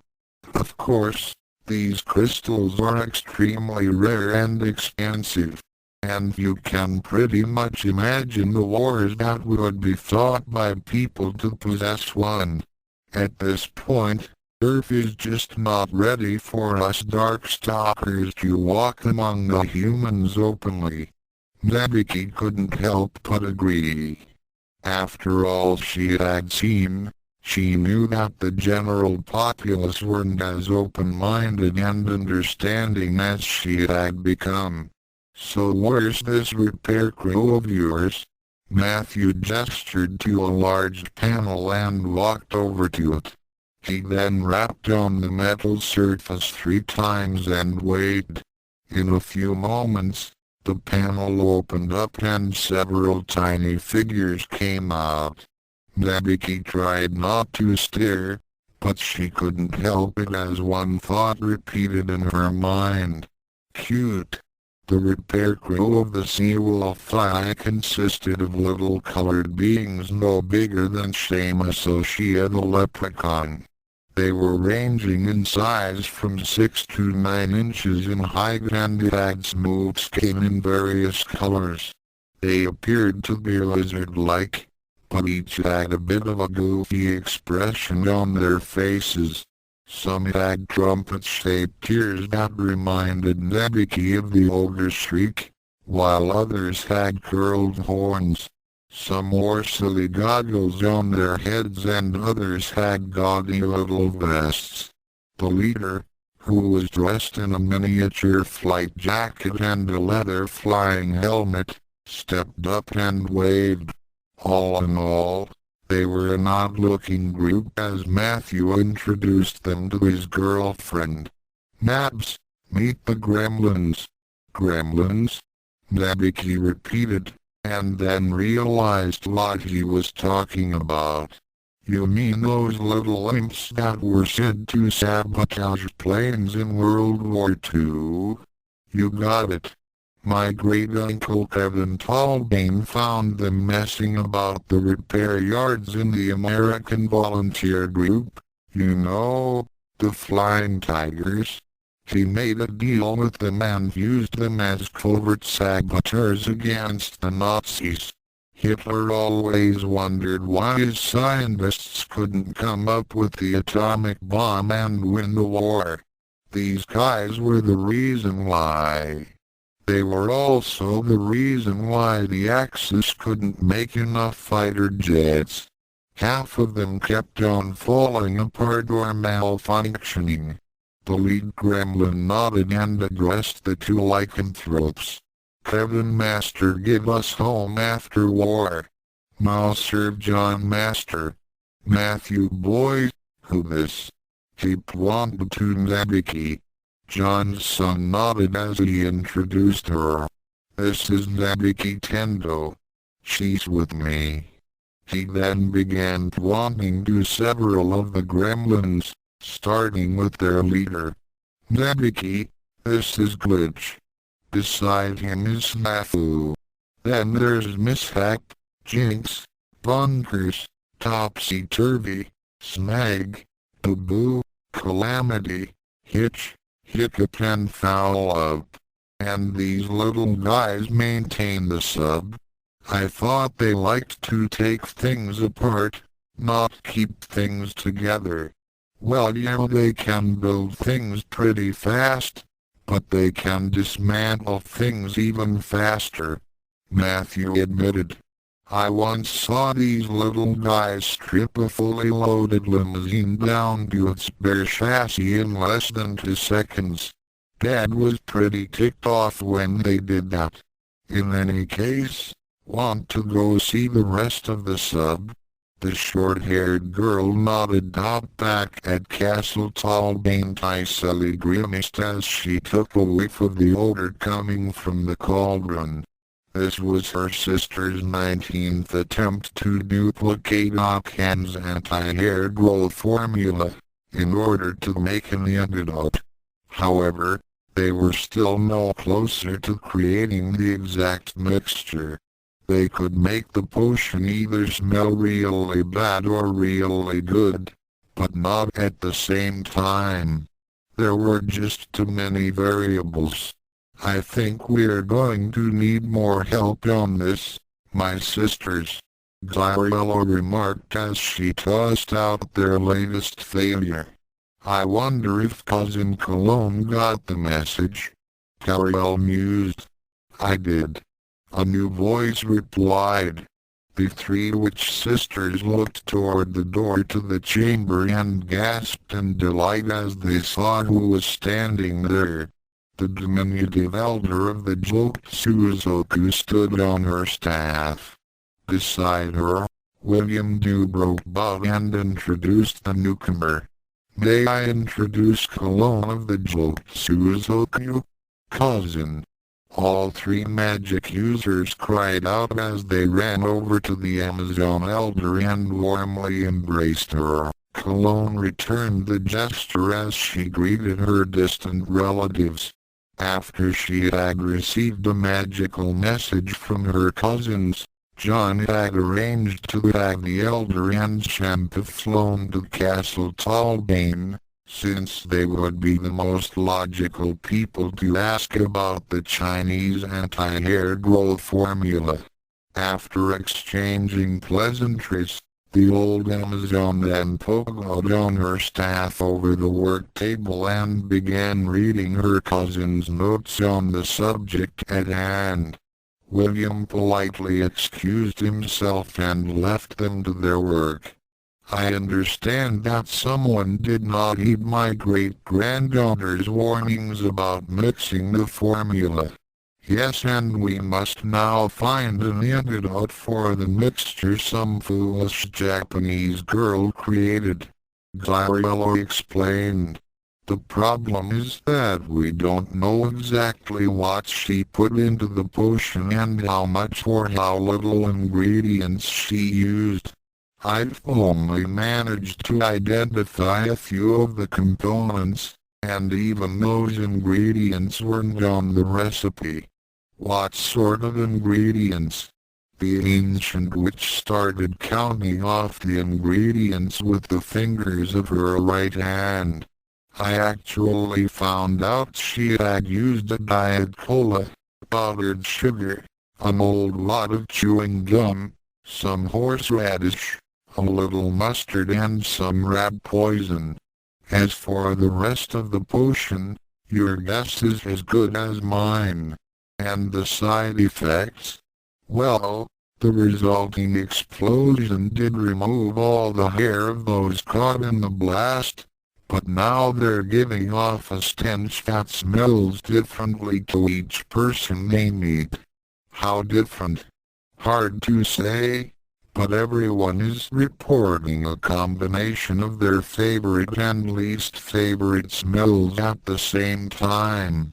Cologne's face became one of complete puzzlement as she had never heard of an effect like that. Just what did Akantendo put in that formula ? In another part of the castle, Shampoo was in awe as this was her first time visiting the ancestral home of the Talbanes. Since there was a delay in getting her enrolled in a Japanese school, she had jumped at the chance to see her intended errand and perhaps meet up with her honorary sister Amazon Zabiki. She was a bit disappointed to learn that both were off somewhere with John, but decided to explore the castle grounds and meet up with the mythical beings her great-grandmother had told her about. Since she was a member of the Chinese Amazons which had a pact with the Talbanes, Shampoo was given free access to most parts of the castle and the surrounding lands. She was also aware of the castle rules, passed down from generation to generation, all from the first Amazon who had visited, her very own ancestor Joe. No fighting was allowed among the humans and the non-humans. Castle Talbane was considered neutral ground and that rule extended to all visitors, from Earth, space and the Makai. Once a person passed by the front gates, he/she was under the jurisdiction of the Lord of the Land, which was currently Matthew's father John. Sparring and challenges were allowed only with his approval. Rule number 2 was to swear a blood oath to never reveal the secrets of the Talbanes to any outsider. That also included the multitudes of non-human residents. This rule was strictly enforced by the Halsey organization, the MIB and several other groups. Rule number 3 was that bigotry and discrimination were not tolerated in the least. This also included Yukai races that looked down upon humans and other citizens of the Makai. All were considered to having equal rights and privileges. Any major violation of the three general rules was swiftly and sometimes permanently dealt with. The punishments ranged from memory erasure, banishment, hexes and in the most extreme cases, death. So far, the Tallbane family had yet to invoke the final penalty. Just about all the monsters and spirit beings enjoyed living at the castle and had very little to complain about. Since the establishment of Castle Tallbane in the 6th century, Matthew's family had hosted hundreds of monster races and maintained the balance between the Makai and the human world. However, even they knew that secrecy could not be maintained forever. There would come the day in which the old races would no longer be just the stuff of legends and folklore, but undeniable fact. As a result, the lycanthrope family had been working to integrating the monster races in with the humans and having them adapt to their culture. At present, John was cautiously optimistic of the eventual revelation, especially with such understanding people as Sir Integra and Zed of the MIB. They too knew that humankind would eventually learn that they were not alone in the universe, and they would have to be prepared for that contingency. At this moment, Shampoo wandered around an array of hallways and kept her warrior senses on alert. Even though her great-grandmother assured her that none of the monsters would do her any harm, the purple-haired girl was still a bit nervous since this was her first time visiting Matthew's home. So far, only the Amazon elders and several of the elite warriors had the privilege of coming here. Her great-grandmother had already visited twice. The Chinese girl then noticed a door that was slightly ajar. Curious, she walked over toward it and opened it fully. Looking about and seeing no one, she stepped inside. She noted that there were piles of cloth rolls and fine garments hanging on multiple racks. She surmised that this must be a seamstress quarters. She took hold of a dress hanging nearby and marveled at the quality of the silken material. Even the master cloth experts in her village couldn't make such a weave of this caliber. Hiya! So pretty. Thank you, my dear. Shampoo whirled about when she heard the voice, but still could not see anyone else in the room. Up here, the voice said. The Amazon team looked up and her eyes widened as she saw the resident Jurogamo and seamstress Aranan hanging upside down from the ceiling. Her human feet stuck easily to the tile surface, while the 8 spider legs protruding from her back busied themselves with creating silken threads. Her human hands were slightly clawed and making smaller threads. She was manipulating the threads together with her nails like a pair of knitting needles. Once she finished weaving a square of cloth, she put it aside and produced a thicker strand of silk to lower herself down. Turning gracefully about in midair, she landed gracefully on her human feet and faced Cologne's heir. All 8 of her eyes focused on the visitor. Mentally forcing herself to stay calm and remembering the castle rules, Shampoo managed to smile and greeted the Spider-Woman. Hello. Me Shampoo from Amazon's double quote later, chalk up failure number 50. Cologne wearily remarked as the contents of the latest attempt to duplicate Occam's failed anti-hair growth formula was dumped into a hazardous waste container. I feel that we are missing something. Gabriella mused. It's not so much as the ingredients, but some key element we are overlooking. I feel that way too, cousin. Shampoo's relative agreed. To think that a foolhardy girl with no kitchen skill whatsoever was able to concoct such a mixture that we are unable to duplicate. At that moment, Shampoo came to the front door to the chamber and waved to the Grimbard sisters and her great-grandmother. Great-grandmother, I back. Hello, child. The aged Amazon greeted, then noted Shampoo's new attire. Shampoo, wherever did you get such a lovely dress? The younger girl smiled as she pirouetted in her new Chinese-style silk dress. It was colored a brilliant sapphire blue with white highlights. It is too nice gift from Spider-Woman. Ah, so you've met up with Aranon, did you? The elder remarked knowingly. It was at that moment that Shampoo noted the smells coming from the waste container and wrinkled her nose in response. Hiya! What smells so bad? Cologne sighed as she did one of the few things she rarely did, admit to her mistakes. I'm afraid what you're smelling is our failures.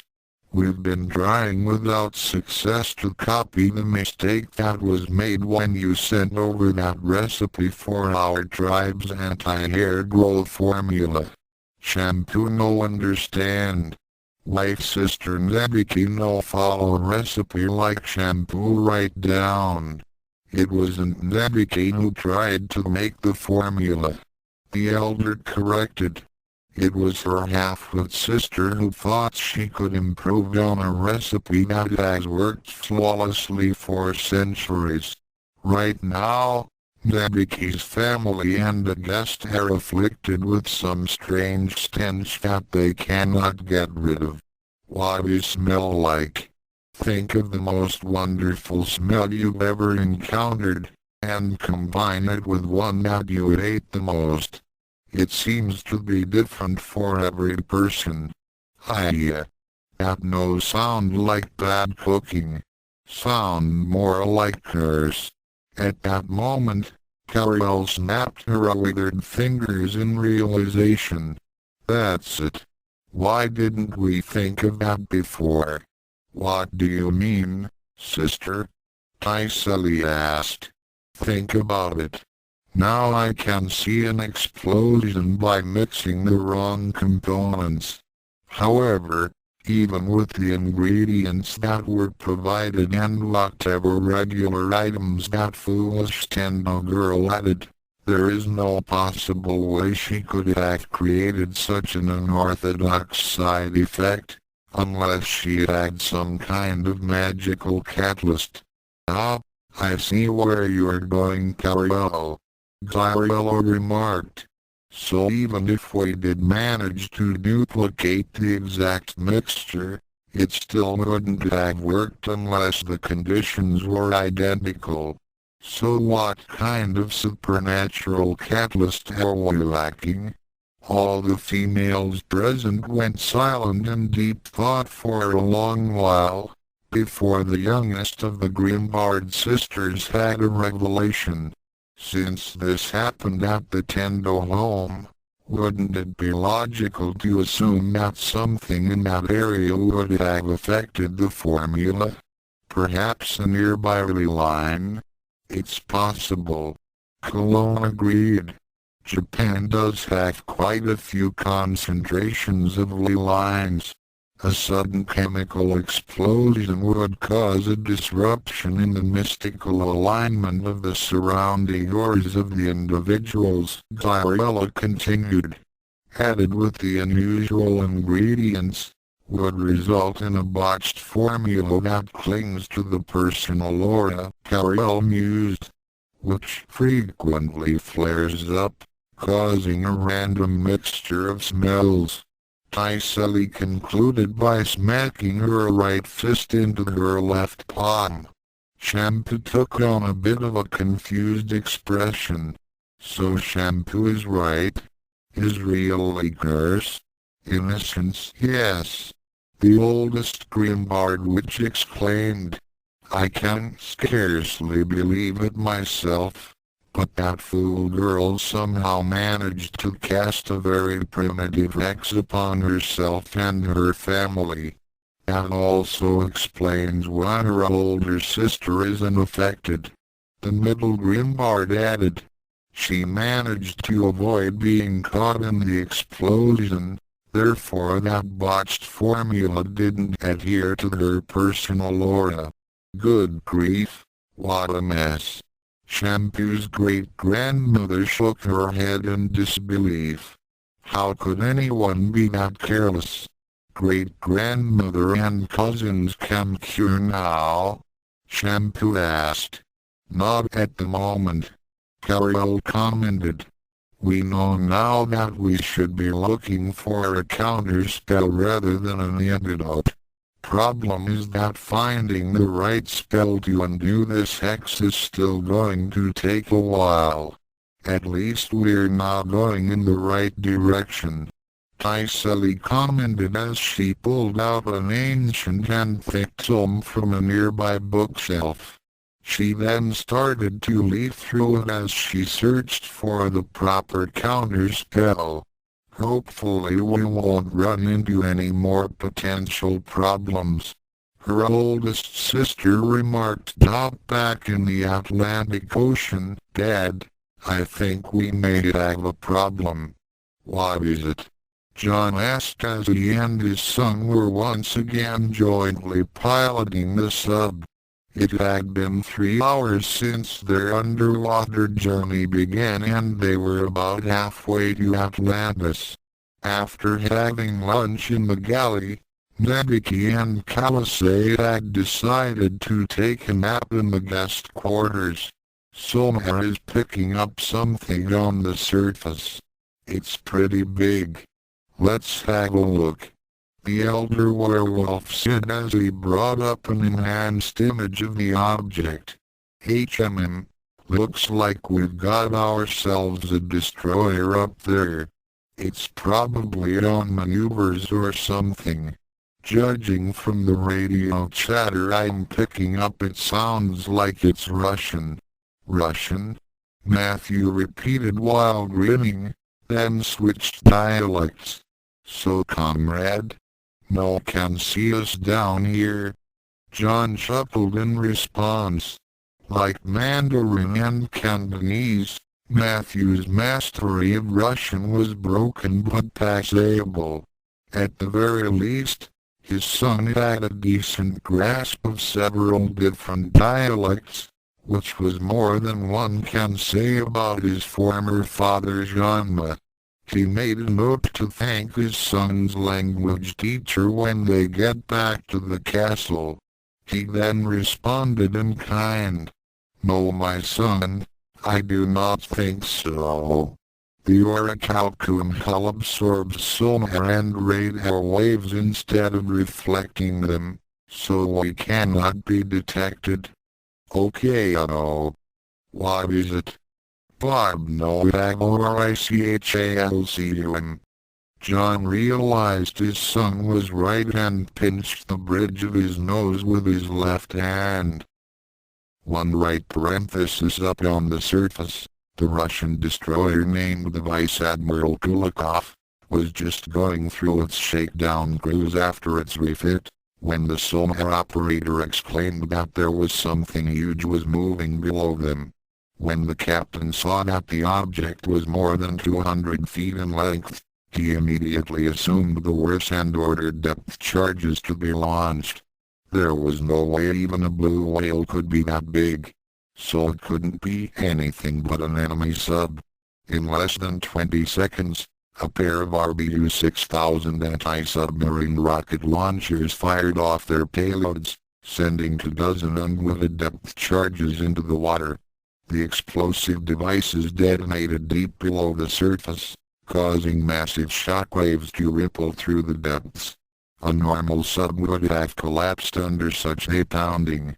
However, the sea wolf eye and the Loch Ness monster were anything but normal. The orichalcum outer hull coating and titanium structure easily withstood the underwater detonations with ease, while Bob barely felt the impacts against his thick skin. The noisy explosions did wake up Nebiki and Calisay from their naps and had them rushing toward the bridge. "What's going on?"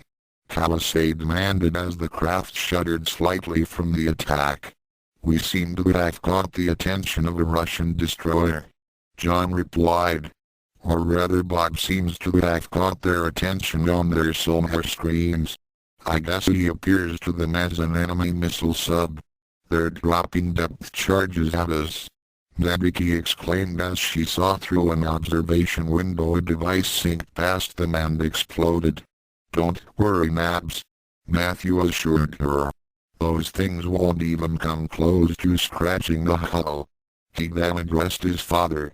"Although they're kind of annoying, and I think Bob might get ticked off enough to sink that destroyer. And the last thing we need is to have the Loch Ness monster plastered all over the world news." The older lycanthrope concurred, and then spoke to the Indian. "Calisay, please tell Bob to dive down to about a mile or so, while we take care of those trigger-happy seamen." Calisay nodded as she closed her eyes for a moment and focused her mental powers. Once she made contact, her eyes snapped open and glowed with an eerie blue glow. "What's she doing?" the Tendo girl asked. "She's using her aquatic telepathy to send a message to Bob," her boyfriend explained. "She can use it to communicate to higher forms of sea life." The sea warrior's eyes then returned to normal as she nodded to her employers. "Bob is heading down now and he's leaving the rest up to you. The Loch Ness monster let off a muffled noise as he began to dive down to the crushing depths of the Atlantic. As a Leviathan, Bob was equipped to handle the immense pressures and could remain submerged indefinitely if need be. His kind had evolved special lungs with bill-like structures that could take nutrients and oxygen from the water as well as from the air. At more than 7,000 feet below the ocean surface, Bob waited for the explosions to cease. "Okay, Bob should be deep enough for the Russians to lose him on their sonar scans. Let's see if we can get those people upstairs to stop throwing junk into the ocean. Matthew, man the torpedoes. You're not going to sink them, are you?" Nebiki asked in alarm. "No, but I do intend to throw a few gremlins into their works." "You mean monkey wrenches, don't you?" "No, he means gremlins," Matthew corrected as he realized what his father was referring to. He turned on the intercom. "Glitch, get the guys ready to go topside. We got a destroyer upstairs. Break the ship's engine and weapons. Don't hurt anyone, okay?" In the torpedo room, the group of many monsters swept up and all piled into a specially made delivery device. Once they signaled the go-ahead, they were loaded into one of the forward launching tubes and prepared to invade. On the bridge, Matthew already had the destroyer lined up in his sights as he targeted the engine section. Fire 1. A small, cylindrical projectile was launched from the front of the Seawolf eye and made a curving turn toward its target. When the front of the device hit the underside of the destroyer's hull, it instantly buried itself into the metal, making a tight seal so no water could leak in. Then the gremlins got to work. Mishak put his hands on the hull and began emitting corrosive acid to the metal, burning a path into the engine compartment. Once they were in, the imps scattered and started to disassemble any and all mechanisms at supersonic speeds. The drive shaft to the propellers was rendered useless as it was disconnected from its moorings, courtesy of Foul Up and Hiccup. Fuel and hydraulic lines were severed, as Hitch used his razor-sharp claws. Electronics were short-circuited as Glitch emitted sparks from his hands. Weapon system relays were gummed up as Snafu emitted a sticky substance from his mouth. Bolts and rivets and fasteners were pulled out, thanks to Calamity, Bunkers and Boo Boo. Every part of the destroyer that could attack the Tallbane sub and Bob was immediately disabled. "Break this, boss?" Jinx asked as he pointed to a room that had several warning signs on it.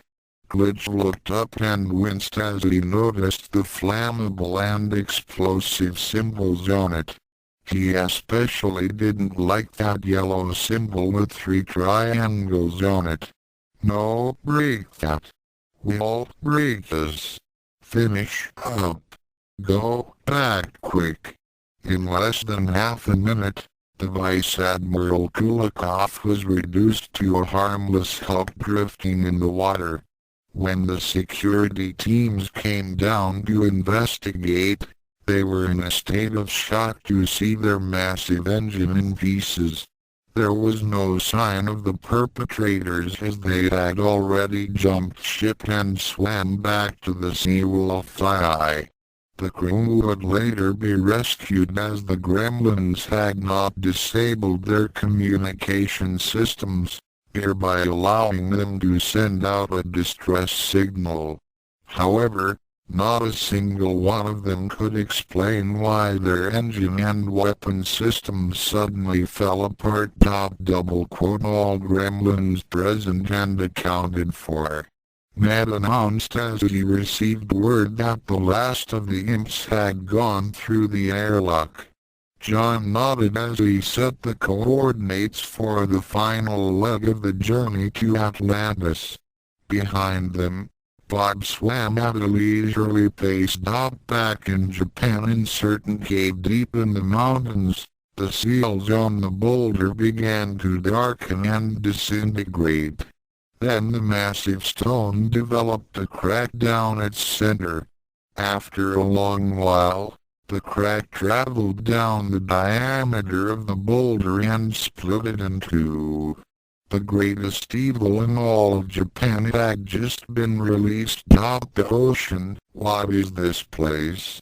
Nebiki asked as the Seawolf Eye glided past several underwater columns and canyons. She was looking through the main observation port on the bridge. "What you are looking at is the outermost boundary of the Kingdom of Atlantis," Kalasei stated.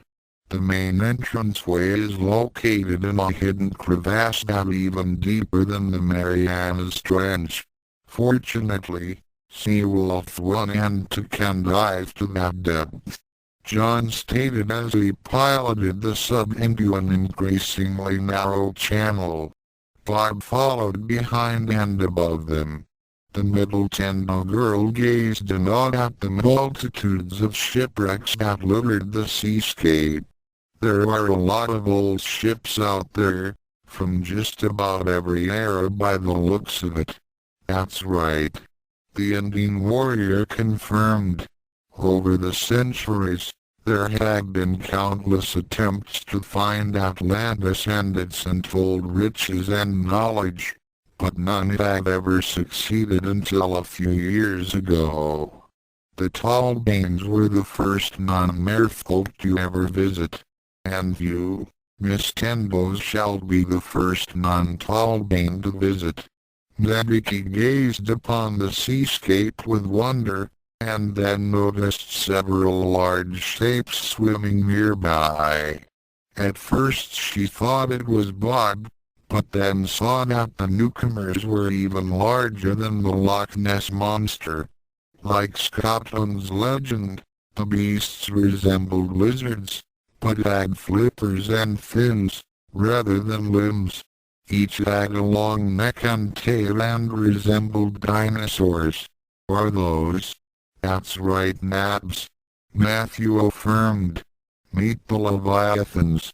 Bob let off a series of high-pitched sounds that resembled the songs of whales, which his brethren responded to. The Leviathans were glad to see their distant relative, and began to converse with him. John nodded as he put the sub on autopilot and got up from his seat. Bob's going to wait for us here, while we move on ahead to Atlantis. He's not coming with us? Matthew's girlfriend inquired. The entrance to Atlantis is way too small for a Leviathan to get through. The younger Talbane explained. And I'm afraid that once we get to that entrance, we'll have to use one of the smaller submersibles. The Werewolf can't fit through either, his father said as the submarine made its way deeper down a narrow canyon. After reaching a depth of 8 miles below the ocean surface, it leveled off and headed toward the hidden entrance. When it came to a dark opening, it stopped and remained in place. John then motioned for his group to follow him to the launch area where the submersibles were standing by. 5 minutes later, John steered the mini-sub known as Seathang Alpha out of the launching port of the Werewolf and headed toward the entrance to Atlantis. The submersible was oval in shape and was also coated in orichalcum. Sitting behind the pilot's seat was his son and girlfriend. Swimming ahead of them in her aquatic form was Calisay. She motioned with hand signals as she began to guide them toward the underwater kingdom. So why do we need Calisay to get to Atlantis? Nebiki asked. I was under the impression that she didn't want to go. She didn't, John affirmed. However, due to the enchantment surrounding Atlantis, there's no way to reach it without her. You see, Nebiki, Raiquo's people settled in Atlantis about 1,000 years after it sunk. In order to protect it from outsiders and such, they placed a spell upon the area to cause anyone seeking the city to encounter grave misfortune and even death if they persisted. Remember all those shipwrecks you saw before?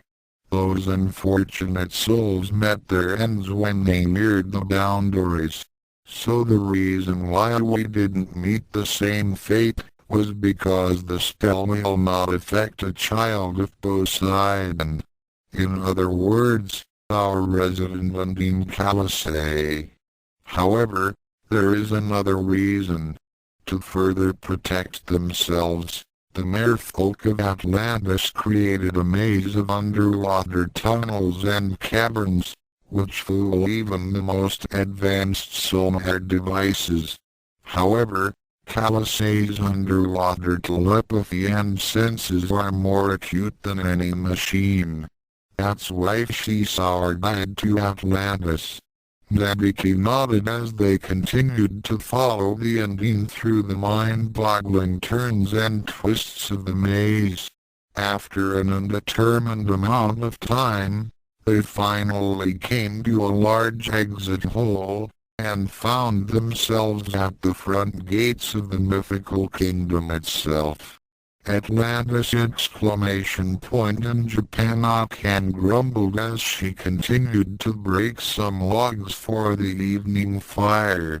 She wanted to have some time alone and was some distance from the camp. She had hoped that this exile would be a good training experience.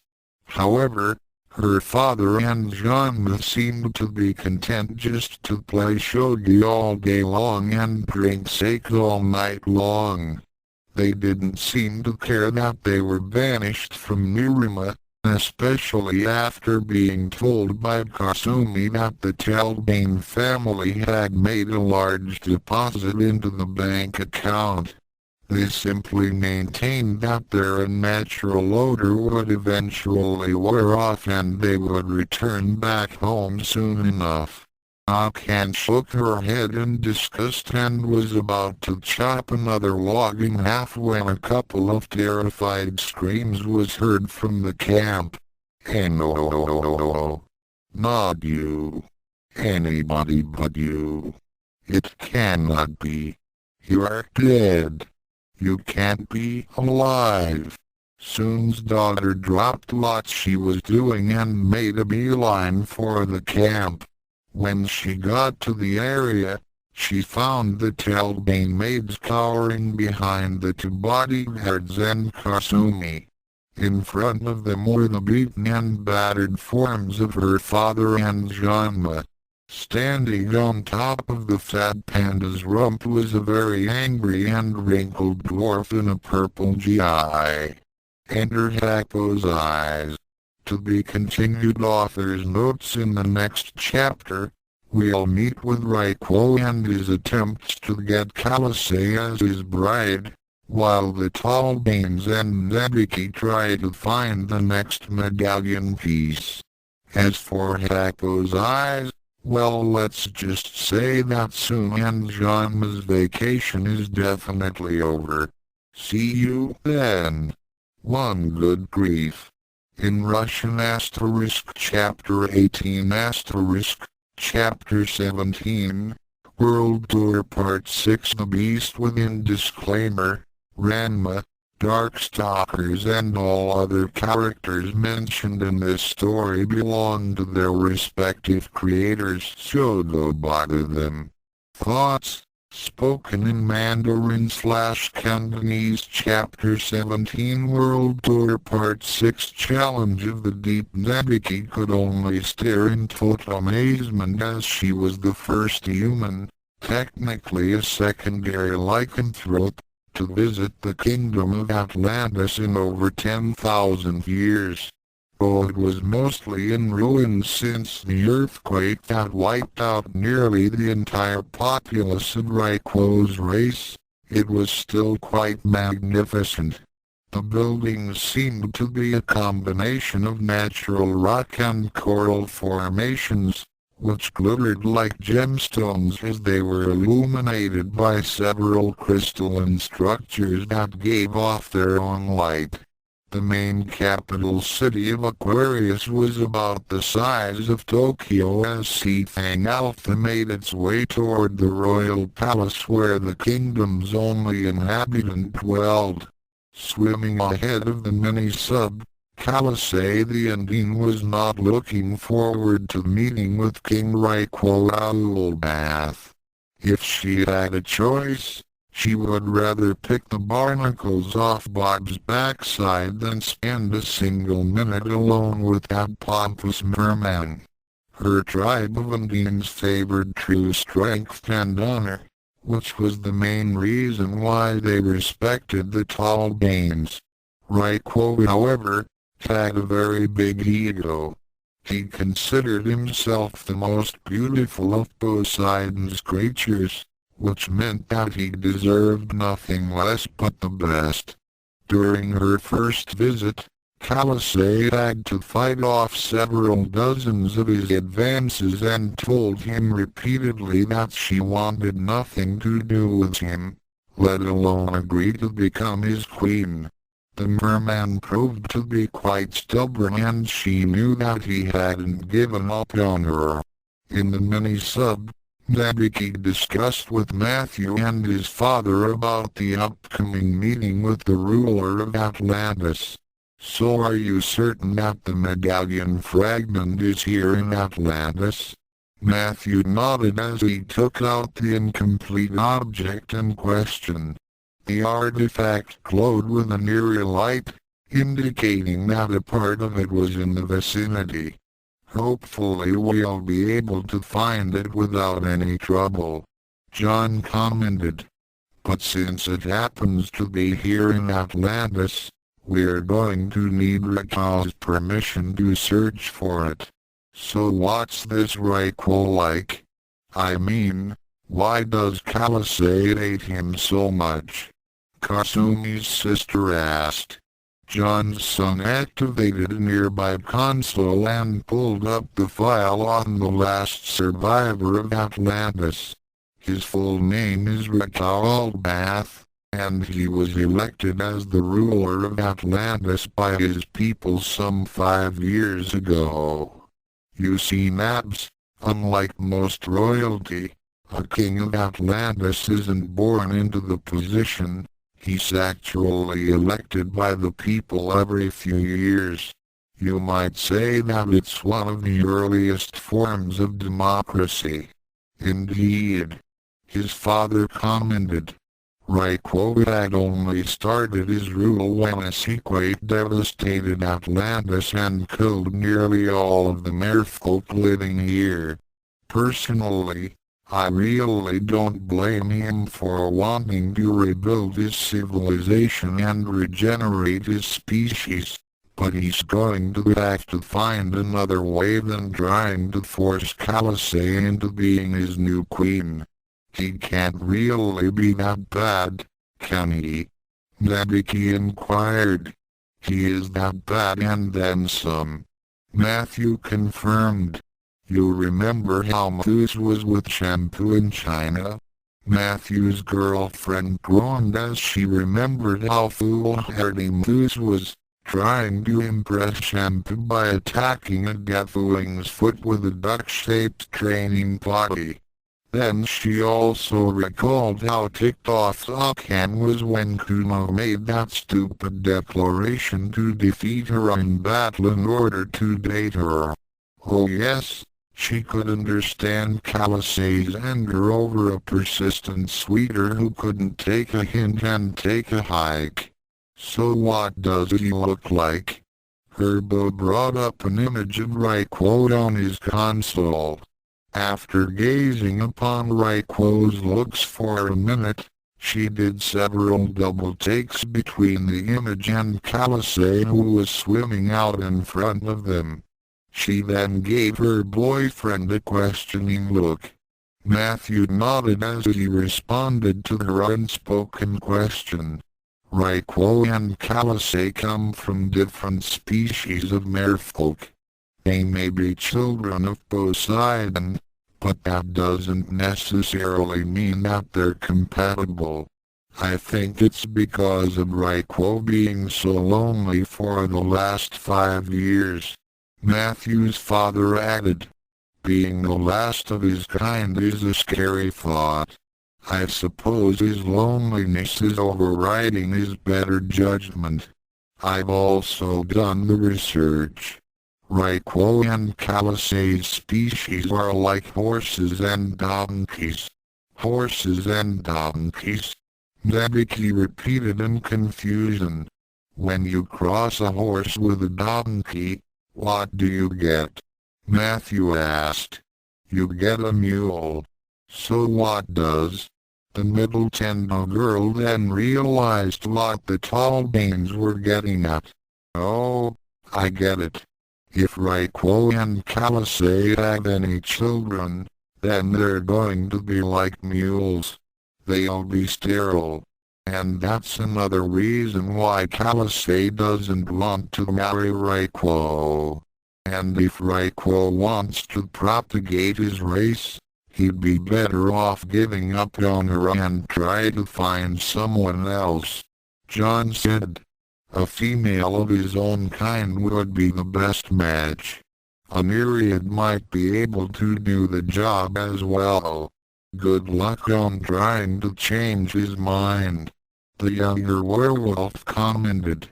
He was dead set on marrying Kalisei, and he didn't believe us when we told him that his kids wouldn't be able to have kids of their own. I know. Sometimes loneliness and wanting to love someone can make a person lose all of his common sense.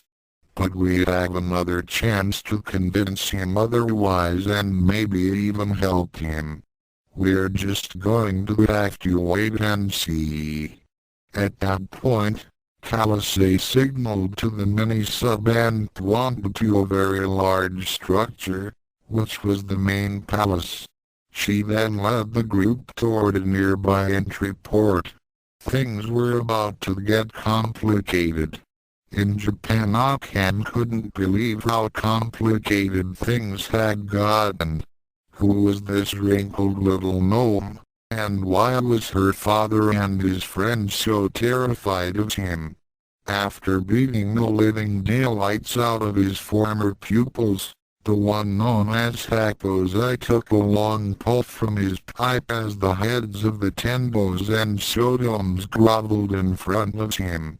He would have pounded them even more, but they smelled like freshly pressed women's panties and sweaty men's boxer shorts, although it wasn't enough to sap enough his perverted strength. He had gone for a quick panty raid in the nearby village before finding his disciples again, which explained the large bag of unmentionables he had with him. The smell was still quite disgusting. He also wondered why their whores, along with Tenbo's youngest daughters, were erratic and unstable. He filed those thoughts away for a later time as Soon tried to sound joyous over his master's return.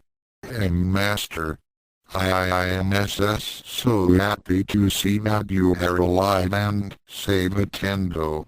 You're not fooling anyone, least of all me. The ancient lecher said as he took another puff, then looked down at the Matthew's former father. And you Sodom, you haven't changed at all. I see you've put on a few dozen pounds since I last saw you. Dad? Who is this person?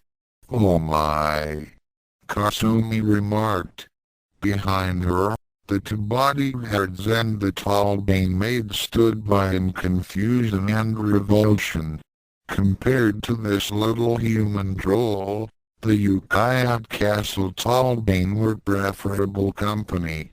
Soon looked up from his groveling position with a panicked expression. Akan showed her proper respect. This is the dreaded GR. Inner Grandmaster Hakozai of the founding school of anything goes martial arts. He was our sensei. Your sensei? He's the Grandmaster of the anything goes. Akan said in total disbelief.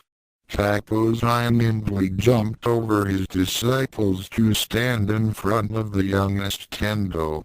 He gave her a leering expression and nodded. Not bad Tendo. She said cubby. Except for that smell of newly bought bras and old gym socks. Whew. There's nothing more disgusting than the smell of a man. Akan's hair-triggered temper immediately got the better of her as she took the comment as an insult and started swinging. Why you little. However, uncontrolled rage wasn't enough to land a blow on someone with more than 280 years of experience under his belt. Soon and Genma's master easily avoided the strikes with a lazy grace. As he continually dodged, he casually gave Akan's skills his candid and not too flattering assessment. Sloppy, absolutely no control whatsoever. Openings are big enough for a truck to drive through. Poor recovery time. He casually glanced over the Soon. Tendo, I'm disappointed if she's the best your branch of my school can offer. You really should have trained her better. Akan's father could only whimper as his child continued to assault Hakozai with no success. However, as the girl started to build up a sweat, her odor increased in potency, making Hakozai grimace in disgust and increase the distance between them. This was noticed by his scheming students as they watched the fight continue. Look Tendo, See how the master avoids her. Yes, I cannot understand it, but Akan is actually holding her on against him. I get it, Tendo. It's her smell. Remember what the master said? I see. Sodom. This is the first time I'm grateful for her odor. If she cannot be touched by him, then we can use Akan to keep him at bay. However, their hopes were quickly dashed as Hakozai proved to be quite resourceful. Reaching into his back pocket, he pulled out a wooden clothespin and used it to plug up his nose. With a speed that was considered as inhuman, he darted past Akan's nearly non-existent defense and latched onto her chest. Ah, this is bliss. The old pervert marveled as he nuzzled against Akan's bosom. The youngest Tendo daughter reacted in a violent but understandable manner. WHA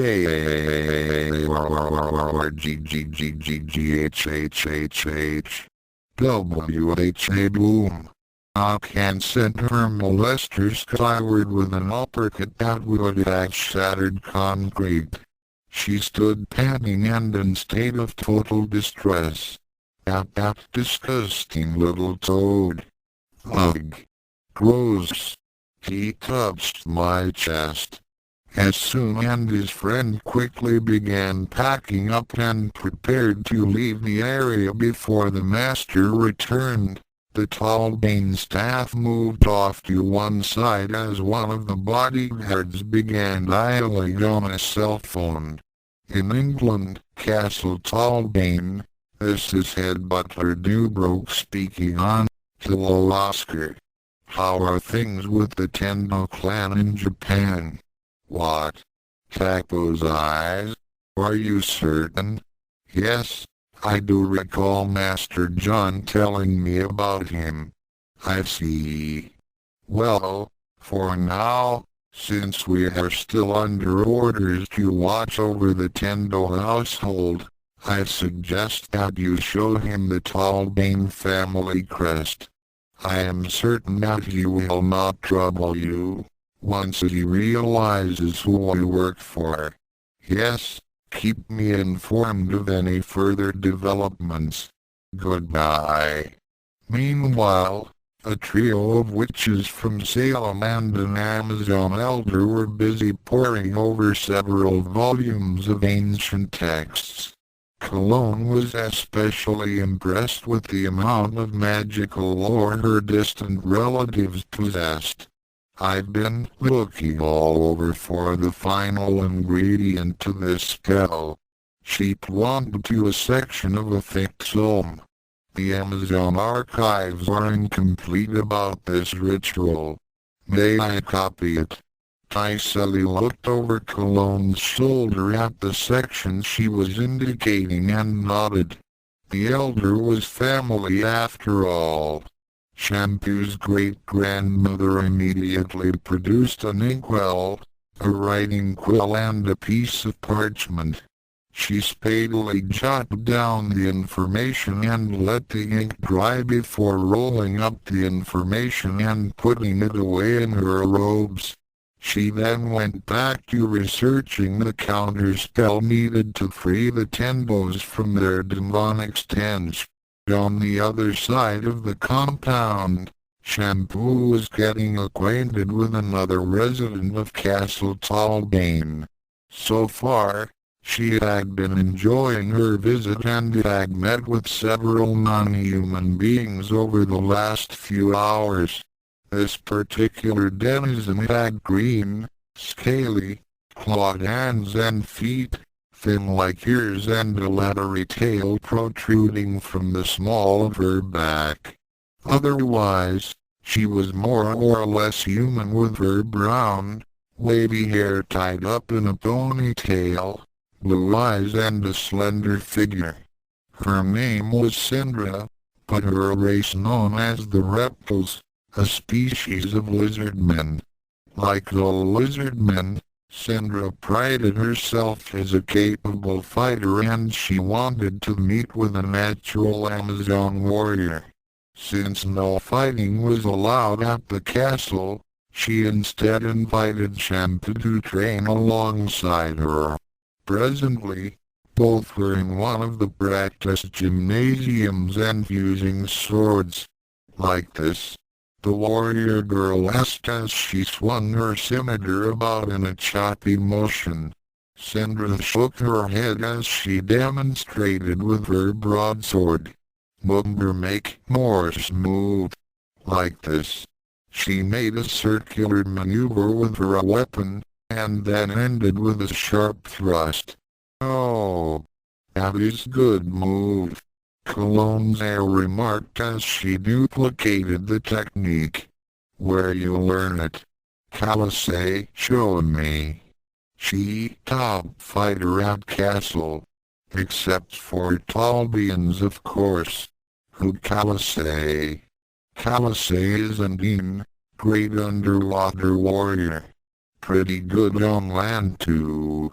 She go with masters right now to Atlantis. She is really good fighter. She happens to be one of the best. Shampoo. The two adolescents stopped in their exercises and turned to face Cologne and the Grimbard sisters as they walked up to them. Great-grandmother. Shampoo exclaimed as she put down her weapon. You find cure for curse now? The aged matriarch nodded. We may have found the correct counterspell, but we're going to need a special ingredient to make it work. Once we collect it from the botanical gardens, we'll be heading to Japan to cure the Tenbos. Oh, her great-granddaughter pouted. Shampoo want to stay here longer. Perhaps the next time we visit here. Now come with me, child. After bidding her new sparring partner goodbye, the purple-haired girl followed her relatives toward the Talbane Botanical Gardens, which happened to be within a gigantic greenhouse. The temperature, humidity and sunlight were meticulously maintained in each section. Each area was given its own simulated environment to promote optimal growth of all the plant life and plant-based beings. As they made their way deeper into the gardens, Shampoo was amazed at the varieties of strange flowers and trees. Every now and then she would glimpse strange creatures as they came out of the foliage. Why are we here, great-grandmother? We're going to need a rare type of tree sap, one that can only be produced by a dryad. What is dryad? She means me. A new voice was heard, causing the group to stop in their tracks. A very large tree beside them shuddered slightly, as a person literally came out of the trunk. She was a voluptuous girl with pale white skin, deep forest green eyes, and long emerald green hair. She wore a simple short dress that seemed to be made of leaves. She had blonde ears and a kind of energetic aura about her. Shampoo tensed up a bit as she was caught off guard by the sudden appearance of the tree nymph, but calmed down as Cologne stepped up to greet the forest spirit. Ah, I was just thinking about you, Lorsa. It is good to see you again, but I'm afraid that this is a business call. I require a small amount of your tree sap in order to undo a foolish girl's self-inflicted hex. Very well. The woodland nymph gestured to the upper branches of the tree she was bonded to. As if it heard her silent request, the tree lowered one of its limbs so Lorsa could pluck off a few leaves to hand to the elder. There should be enough sap in these leaves to do the job. I thank you. Cologne said as she took the offering. Is sap really so strong? The younger Amazon asked. The 300-year-old Amazon nodded as she replied, dried tree sap is extremely potent shampoo. Many of our own Amazon remedies use it as a base.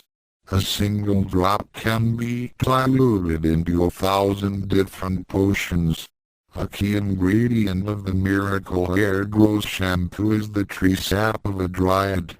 To counter the shampoo's effects, makes use of a distillation of the sap, which is the secret ingredient to the anti-hair growth formula.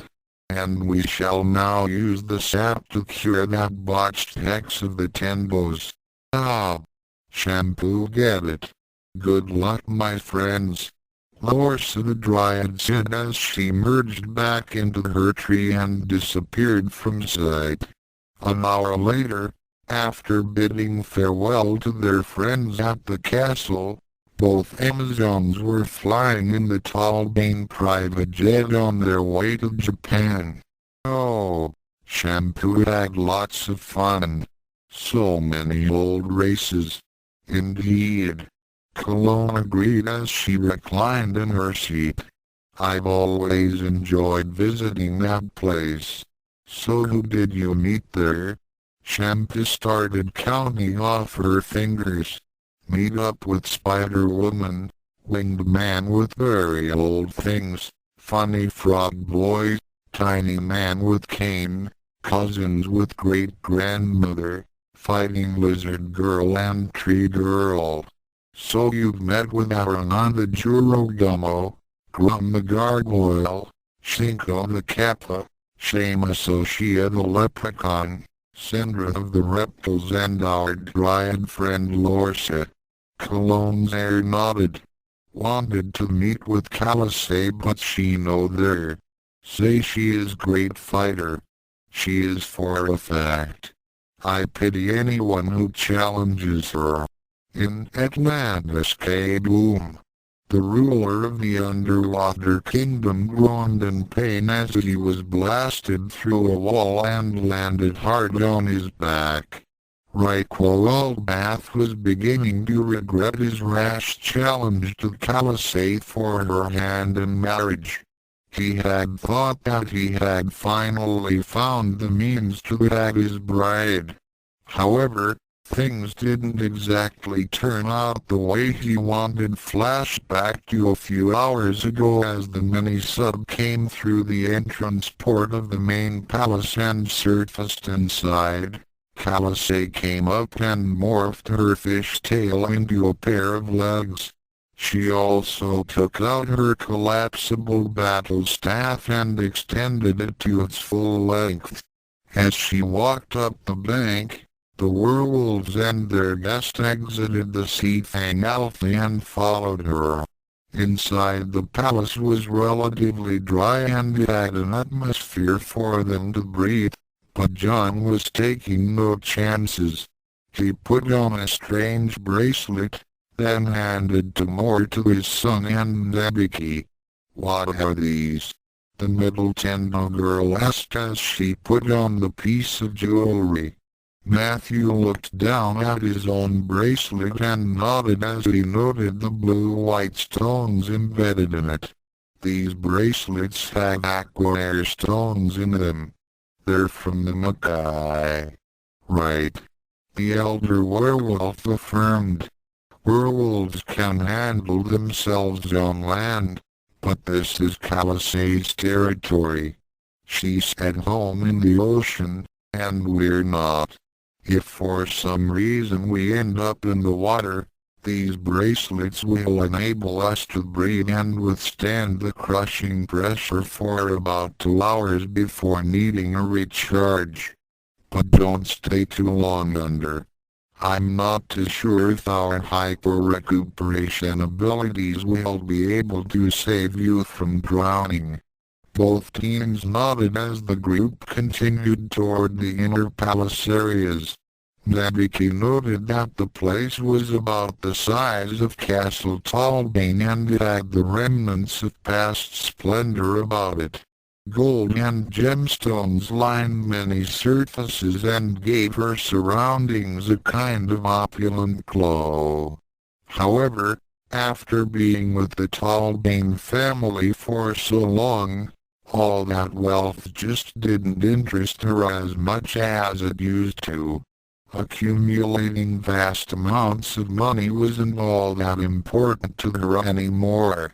She was a bit surprised at her current thoughts and realized how much she had changed since meeting Matthew.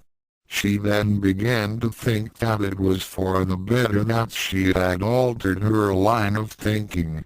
Who knows how she would have ended up if she had continued on with her mercenary ways. She then made a note to dismantle her gambling and blackmail operations once she returned to Japan. Though it was going to be hard to keep her family afloat, she felt that she needed a more honest means of earning income. Perhaps she could convince her father to start teaching again. As they came to the entrance to the main throne room, John and Matthew tensed up as their danger senses began to give them warning signals. Khaleesi's aquatic perception abilities didn't like how things felt either as she gripped her staff. In the water, it was virtually impossible to get the drop on her as she could sense even the slightest irregular vibrations in the wave movements. On land, it was still quite difficult as she could feel the disturbances in the air currents surrounding her. Nebiki noted her boyfriend's anxiety and gripped the hidden tonfa in the holster at the small of her back. It was then that John Talbane opened the door. As he did so, he morphed into his lycanthrope form. Matthew followed suit as Nebiki removed her pendant. The group cautiously entered the huge throne room. There was not a soul in sight. At the far end of the room was an elaborate throne, made from one half of a giant oyster shell. The sides were decorated with precious pearls and brilliantly colored coral. As they looked about, they were all on edge and ready to do battle. The wait was not a long one, as huge monstrous foes in the form of 4 gigantic crabs came out from either sides of the room. Their menacing claws snapped and their mandibles drooled slimy saliva as they advanced toward their prey. However, Khaleesi and the werewolves would prove to be no easy targets. Khaleesi demonstrated her abilities by nimbly jumping over a claw, then came down on her opponent with her staff. The tip crackled with energy as she infused her ki into it. Hydro Shocker. As its name implied, the technique would react with any moisture in her enemy's body. The crab lit up like a Christmas tree as its inner body was electrified with the equivalent of 100,000 volts. The hardness of its exoskeleton proved to be no protection as the electricity was transferred by her ki. The giant crustacean dropped to the floor unconscious and slightly cooked. John handled his own foe as he knocked it off balance with his beast cannon maneuver, then followed through with a couple of swipes, using a pair of butterfly swords. Since he had anticipated aquatic fighting, he knew that his usual nunchakus would not work as well underwater. Both of the crab's claws fell off, leaving the monster literally unarmed. It scurried away until it could regenerate its limbs. Matthew followed suit with a beast cannon of his own, then a solid strike with a blazing kick. Razor dive. A downward version of his father's climb razor hit in a spot just between the crab's eye stalks, causing a concussion to its brain. It fell hard on its belly in a stunned state, then lapsed into unconsciousness. "Need any help, Nabs?" he called out as his girlfriend dealt with the last of the monsters. "I think I got it," she replied as she slowly hefted the crab above her head. After it lunged at her, she managed to get under it, and was now lifting it off the ground. She was amazed that she was actually holding up something that weighed the equivalent to a small bus. With supreme effort, she appended the oversized seafood platter onto its back. Calasay came in and finished the job with another jolt to its belly. As she jumped down to the floor, she gave a nod to the female lycanthrope. "Impressive young one." "Indeed," John agreed as he sheathed his blades. "You've gotten a lot stronger, though you could use more training in terms of skill. There's a lot more to it than just brute strength. Don't expect your werewolf powers to pull you through every fight." "Yes, Sensei." She nodded as she knew that her younger sister almost always relied on pure force to win her fights. Matthew had since proved that it was insufficient against more skilled foes. Nabiki made a note to step up on her training in the tall Werewolf fist. It was then that a figure came out of nowhere and landed in front of the throne. "Who dares intrude upon the kingdom of Atlantis?" This statement made Calasay scoff. "Kingdom? Fa? What kingdom? Aside from those crabs, you are the only one here." As soon as Raiko heard Calasay's voice, he turned and his expression softened in an instant. He became speechless as he gazed upon the beautiful Undine, while she merely looked at him with a bit of contempt. Standing a little further back, Nabiki studied the so-called ruler and noted the differences between him and Calasay. While the tall Bane's underwater combat instructor could easily pass as a human, she had a kind of unnatural beauty that could never be achieved with cosmetics or surgery. Her aqua-colored eyes shone like sapphires, while her hair was as lustrous as the finest silk. Her figure was that of a cross between a playboy centerfold and a pro athlete at a decathlon. She was literally Aphrodite and Artemis combined. One in her aquatic form, she resembled that of a mermaid with her fish-like tail, but she didn't have the same peaceful and serene personality that all mermaids are said to have. The end of her tail was narrower and tapered. Raiko, however, was far from human-looking. Onanaki could see that he was curiously attractive for a fish man. He was basically a humanoid with green skin and a huge fin that started from the top of his head and ran down toward the small of his back.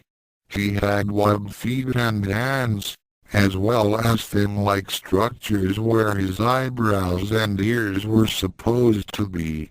He also had some fins on his elbows and some spikes on his forearms.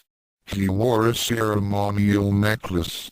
He was generally in good physical condition and had a muscular physique. Though he was supposed to be a king, he certainly wasn't acting like one as he quickly moved forward to embrace his intended queen. Calasay. "So you finally decided to become my WHA boom."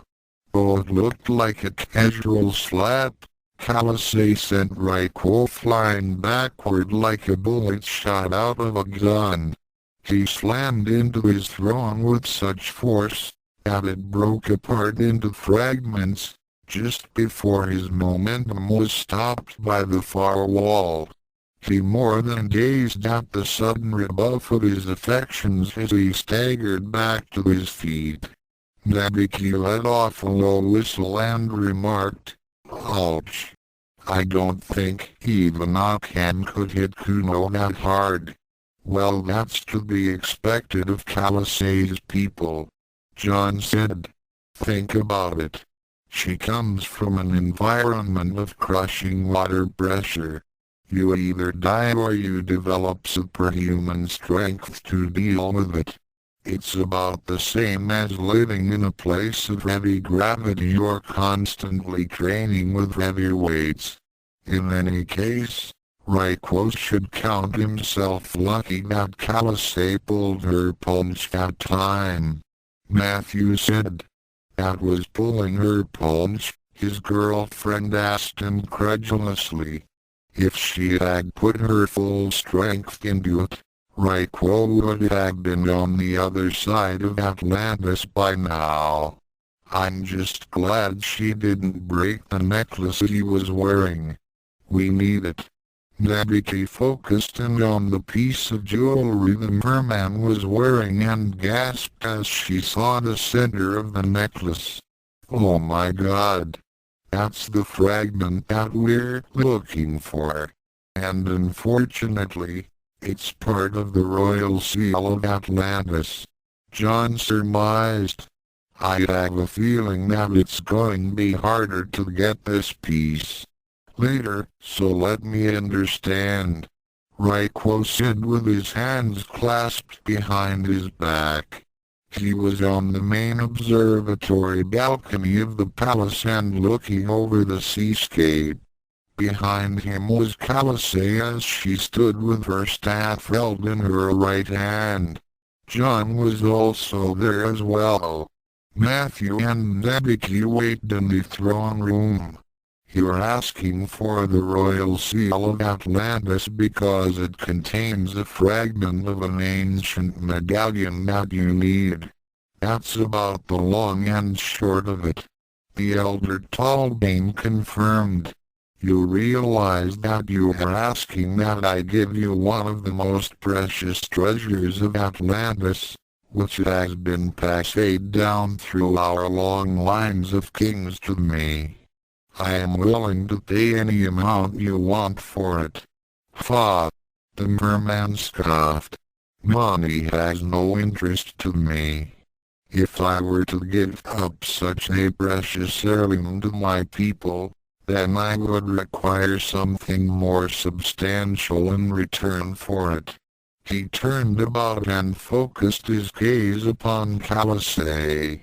The Indian let off a groan as she already knew what his price was.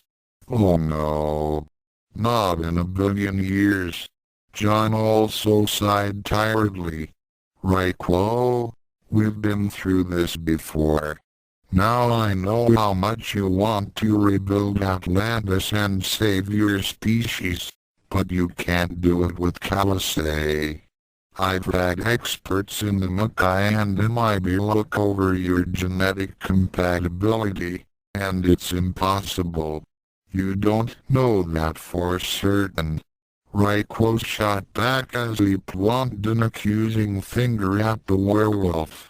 "And you don't know how lonely it's been since the great disaster that had wiped out my people. I will not be alone anymore, and I will have my queen over my dead body," Kalasei commented, and then she amended herself. "And if you keep going with this idiocy, it's going to be over your dead body. But we would be perfect for each other," Raiko insisted. "I knew that from the first time I saw you. You're more beautiful than the finest pearls on Poseidon's crown. I would make you happy and we would have such fine children. I doubt that. Flattery won't win my heart, and I shall not doom any of my future children to a life of sterility. It's all lies fed to you by Talbane. We are the true children of Poseidon. Just because we happen to be Poseidon's children, does not mean we have to marry each other. Furthermore, I find you to be very annoying in the best light, and a pompous, arrogant fop in the worst. What could you possibly offer me that I would consent to be your wife? You would have the riches of Atlantis. The treasures of 1,000,000 galleons would be yours. HMPH. Have you forgotten that I already live in the lap of luxury at Castle Talbane? My every need and desire is fulfilled there. Furthermore, I am not impressed with mere baubles. You would be of royalty as my queen. I care not for titles and lineage. The only kings that I will acknowledge is Lord Poseidon himself, for that of the great maker. Your crown is as nothing to me. But I love you, Callice. But I don't love you. The sea warrior maiden shot back. I grow very tired of this pointless argument. I didn't come to Atlantis just to reopen a debate that is going absolutely nowhere.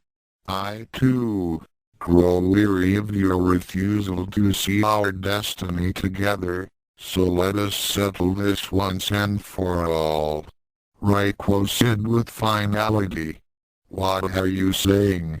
Callice asked, thought she had a feeling she already knew. I challenge you for your hand in marriage. What? As the king of Atlantis, in accordance to your Indian tribal laws, I challenge to see combat. The aqua-haired maiden was silent for a moment before giving the merman this warning.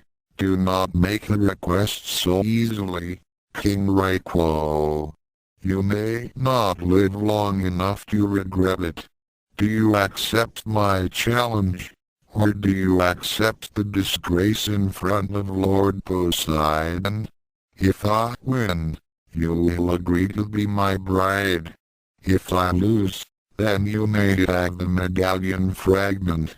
John stepped up and put a hand on Callice's shoulder. You don't have to do this. She gave him a reassuring smile before shrugging off his hand. It looks like I must pound some sense into Raiko's head, since it seems to be as thick as 1,000-year-old coral. She turned back to her unwanted suitor and replied in a very sarcastic tone. Very well, O King of Atlantis. Prepared to get crowned, the hard way. End of flashback. WHA boom. Raiko now knew what being a soccer ball felt like as he was booted out of the palace and into the courtyard. He flipped over several times before landing on his face and skidding on the ground for 20 meters, digging a shallow ditch before coming to a stop. In terms of raw physical power, his intended bride-to-be was no joke. He had thought rampagging killer whales with less strength than her. As he staggered to get back to his feet, he steeled his resolve. This was his only chance to get Callice as his wife. By the laws of her tribe, she would have to concede to his wishes if he beat her, and he wasn't going to lose this battle. However, he had to rethink his strategy. Going toe-to-toe with her was not favorable, and he would need to wear her down.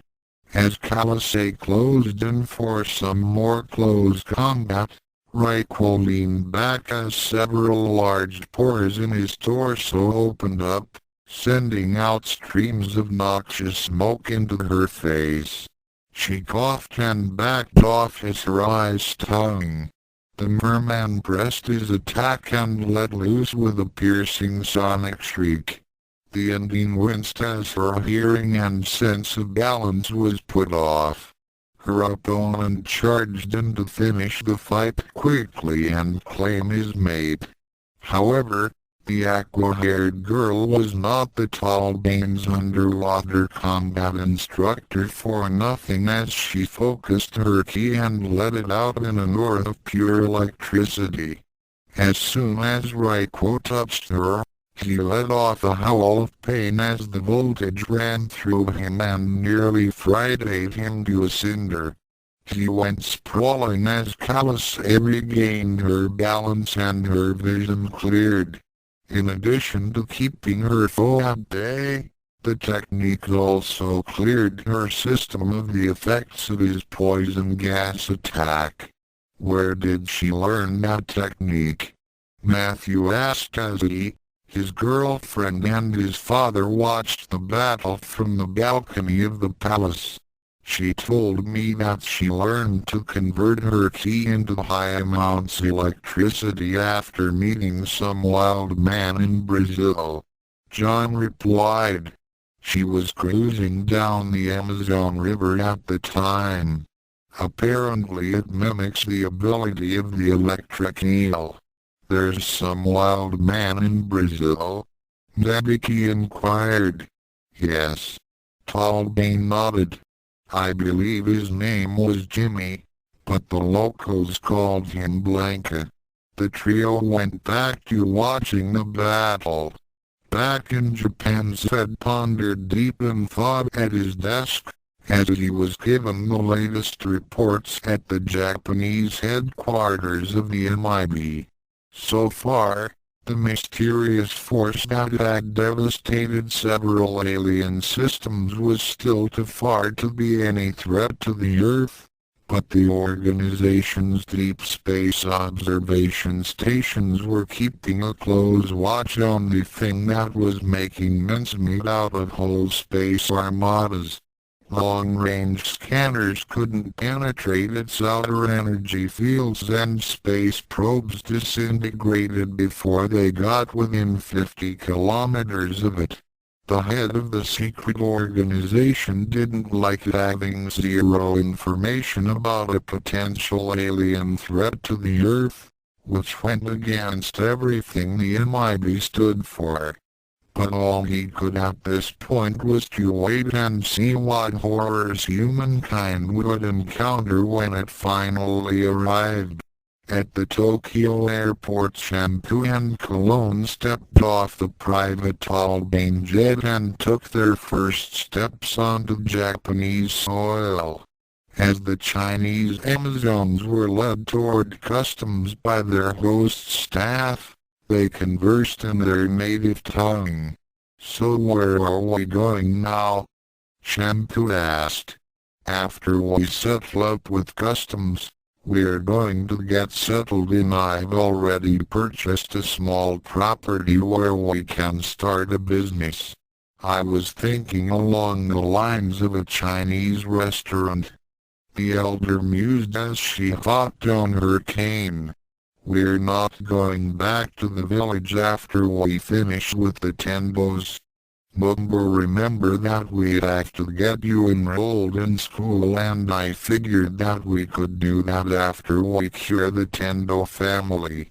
We should be able to have you start by the next semester. Besides, I promised to meet with an acquaintance, and she is currently living in Japan, along with her daughter. Who is that? Her name is Morrigan Slade, and the elderly woman paused for a moment as she felt a chill run down her spine. Great-grandmother? What's wrong? Cologne paused for a long moment, then shook her head and mumbled to herself. No, it couldn't be. It's nothing, child. I just thought for a moment that an old headache had returned. Come along. In a remote area, Taco's eye also felt a slight chill after he had just finished a quick panty and bra raid of a nearby village. He quickly dismissed it and decided that it would be too much of a chore to track down his traitorous pupils. It would be much easier to just wait at the one place Sue and Genma would surely go to after they found a cure for their stench. He began to head toward Tokyo where he was certain he could find out the location of Sue's home. The Tendo Dojo. Back in Atlantis, Killer Vortex. The merman leapt into the air and dived down feet first like a spear against his opponent. Though this move would deliver some damage if it connected, it also left Raiko vulnerable to a counter, which Kalase was more than eager to demonstrate. Steam shot. Since the air in Atlantis was quite humid, it was not a problem for the Indian to heat up the surrounding water droplets with her key and form scalding liquid bullets. With a sweep of her hand, she launched them at her unwanted suitor. The aquatic king of Atlantis screamed as he was burned in several places. He missed his target as he came down, but lashed out with a fist, which morphed into a spiral shell point. Kalase blocked with her staff, then ducked under his next strike when he morphed his other arm into a crab claw. "You won't marry me. It's time someone slapped some sense into you." With these words, she spun into a handstand and morphed her legs into her fishtail. With a speed that was absolutely mind-boggling, she started to repeatedly whack her fin against Raiko's face. Fin frenzy.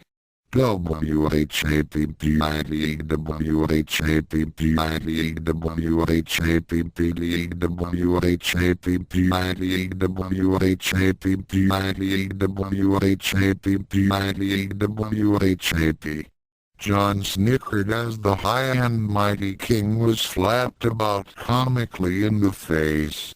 He was reminded of those cartoons where an inept fisherman had caught a fish, but the fish would use its tail to slap him silly before escaping. Beside him, his son cheered on his instructor. "Oh yeah. Give it to him, Kalase. Make him really feel it. Yeah. Yeah." Raiko's face began to swell up as his intended spouse continued her assault. Then she added insult to a lot of injury as she suddenly morphed her fishtail back into her human legs and spun upside down while kicking out. Spinning starfish kick. The merman was caught completely off guard and received a dozen more hits to the head and torso before he was knocked back several dozen feet. "Hey, wasn't that the move Chun-Li used at the tournament?" Nebiki asked. "Where do you think Li's family fighting style got that move?" John Talbane remarked. "Darkstalkers have influenced a lot of human history and its culture. I do recall Kalase telling me that one of her distant ancestors visited China and trained with the Li family. The Chinese Amazons have also made connections to the old races, after meeting with Jacob Talbane. In Japan, well, if it isn't Cologne." Morrigan Slade warmly hugged her Amazon friend as soon as she entered the door. Behind the elder, Shampoo looked on with curiosity. This person was supposed to be a member of the old races. She looked like a normal Westerner. The two Chinese females were invited inside the enslaved home, where they were introduced to Lilith. A few minutes later, they were all having tea in the den and discussed various points of interest. As they talked among themselves, Shampoo couldn't help but stare at the seemingly normal-looking mother and daughter. Certainly Morrigan was strikingly beautiful and Lilith was cute, but there was nothing special that labeled them as Darkstalkers. Finally, Cologne noted her great-granddaughter's non-interaction and chided her. Shampoo, it is rude to stare at your host. Ah, so sorry, great-grandmother. The younger Amazon apologized. No mean disrespect. Lilith's mother smiled knowingly as she took a sip of her tea. It's all right, young one. I would think you would be curious about us. Cologne tells me that you had just come from Castle Talbane and you were wondering what members of the old races were we, correct? We don't mind showing you. Is okay. No need to show Shampoo.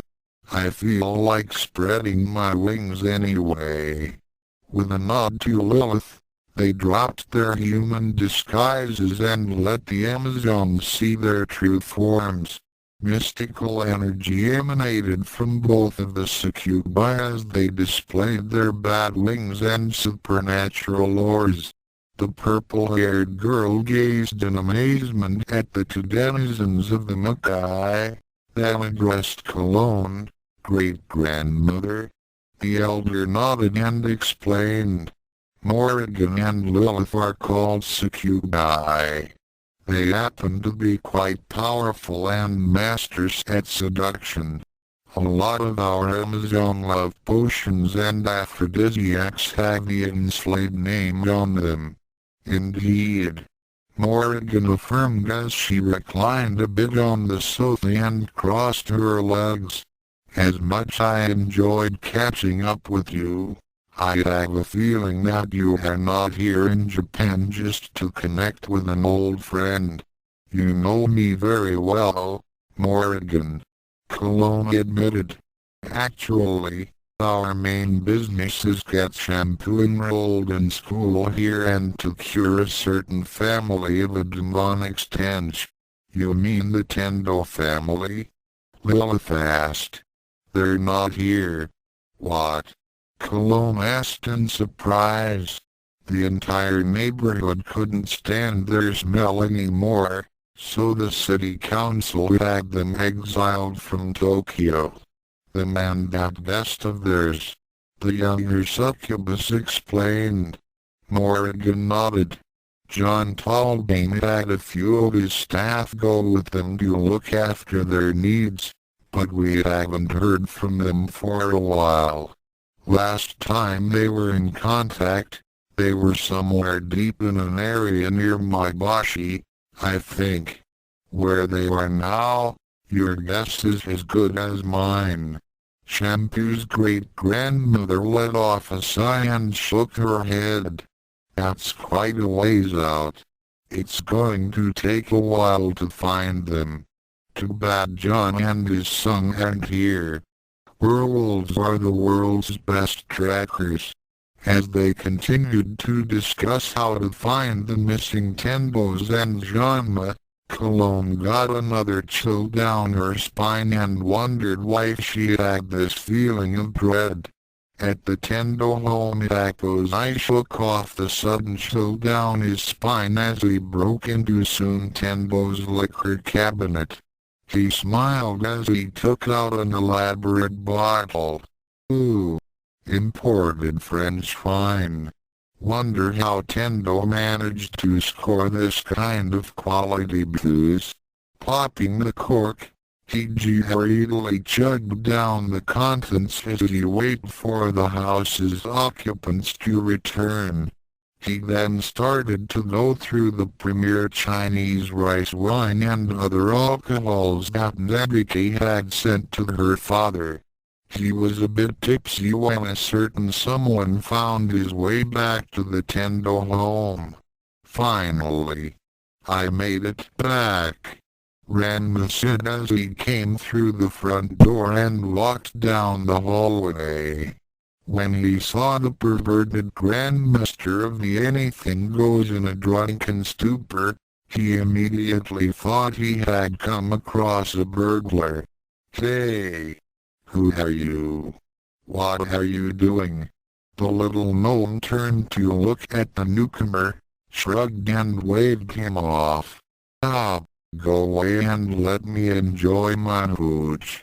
Ranma immediately charged him, but even when drunk, Taco's eye was no pushover as he took out his pipe.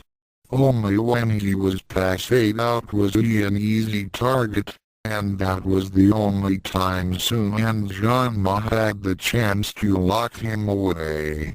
This time, however, he wasn't out cold. Crash! H. Ranma didn't know how he was sent skyward as he went up into Leo and came down in another area. From there, he became lost again.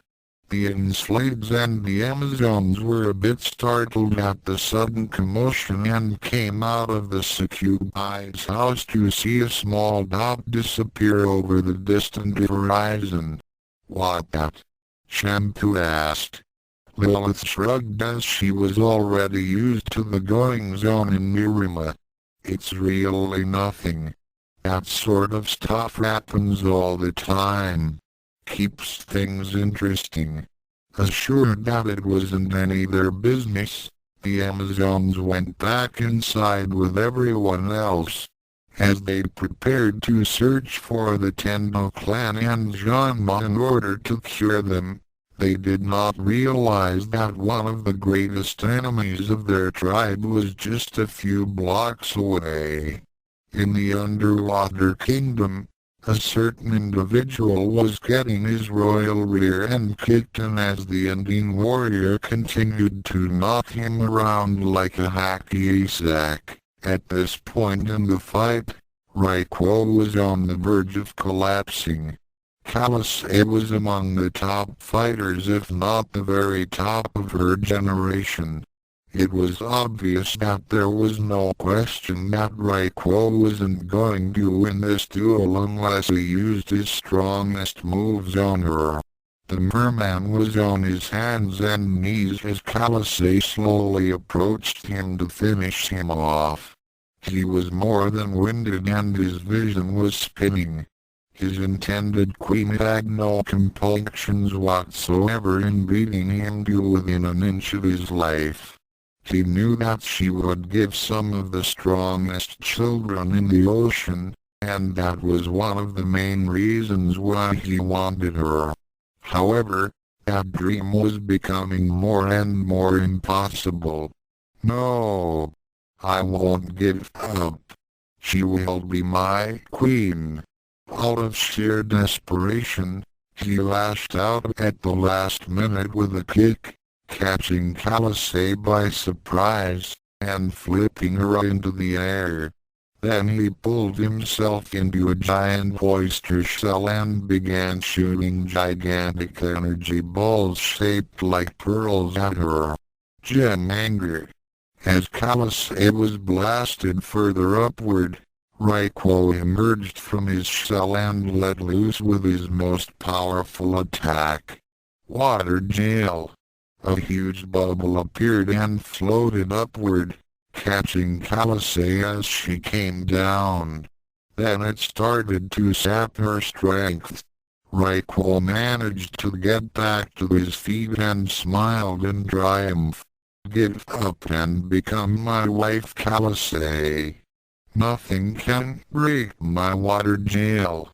Inside the bubble and in considerable pain, the Indian snarled at this uppity merman and replied, "Don't bet on it." Her body began to glow blue-white and crackled with energy. Sparks began to fly as the bubble shuddered and started to lose its integrity. Finally, It exploded into a huge shower of water and lightning bolts. Hydrostorm shock. Unfortunately for Raiko, he had been certain of victory and was to close when she released her attack. And the liquid he created his water gel from made an excellent conductor. As soon as he was splashed, he was nearly electrocuted and fell face first into the ground. Khaleesi fell to her knees in exhaustion and knew that she couldn't generate enough amps to power a light bulb, let alone one of her lesser attacks. However, she didn't act as Raiko was down for the count. She had won. In the mountain areas near Maibashi, Iya. How we find them here? Shampoo asked as she and her great-grandmother hiked through the unfamiliar terrain. The younger Amazon was hefting a backpack which was filled with the various ingredients to the spell needed to break Okan's unintended hex. Inside the pack was a tiny vial, which contained an emerald green liquid. This was the pure dried tree sap that Cologne had obtained from the leaves given to her at Castle Talbane. After their visit with the enslaved family, the Chinese warriors were escorted into the last known areas the Tendo family was seen in. From there, Cologne decided to teach her relative some tricks in tracking. Look over here. The elder pointed to a recent campfire, then gestured to several small holes in the ground which indicated where tent spikes and poles had been placed. Look at how the soil is scattered and how fresh those embers are. They were here not too long ago.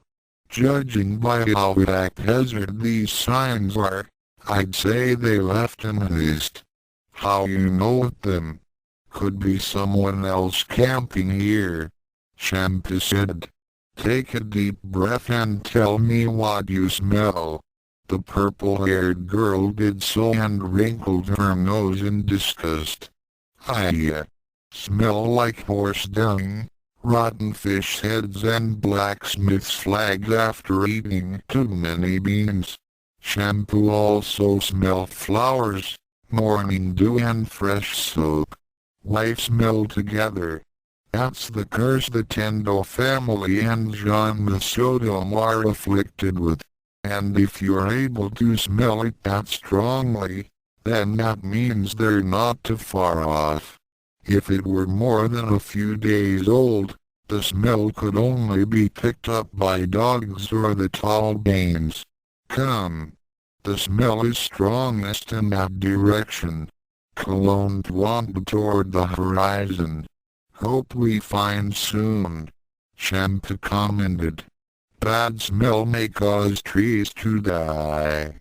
Perhaps. Her great-grandmother agreed.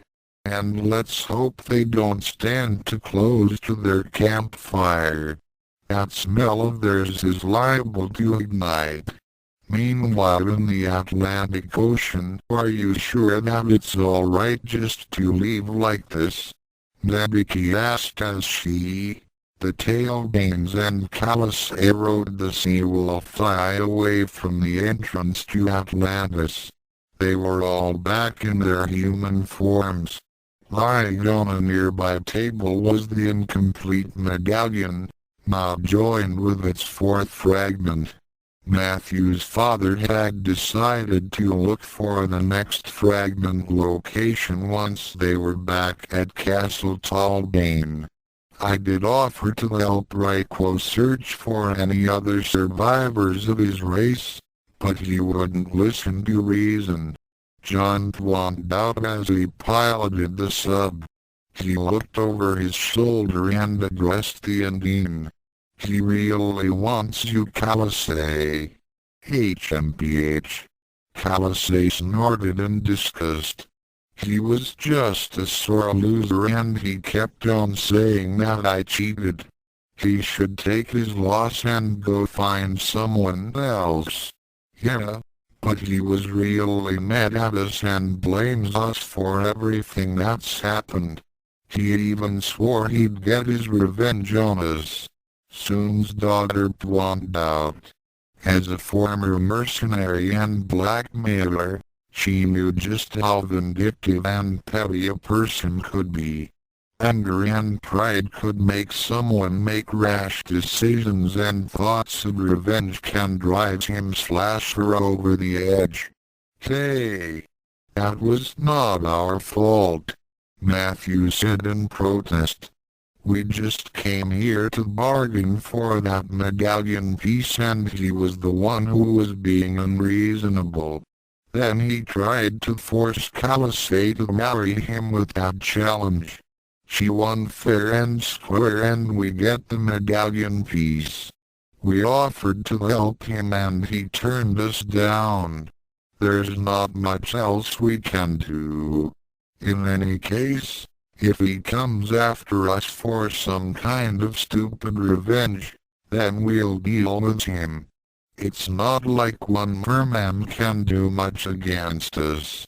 At that moment, the sub's sonar alert system went off as a huge explosion rocked the craft. Matthew and Nebiki were nearly thrown out of their seats.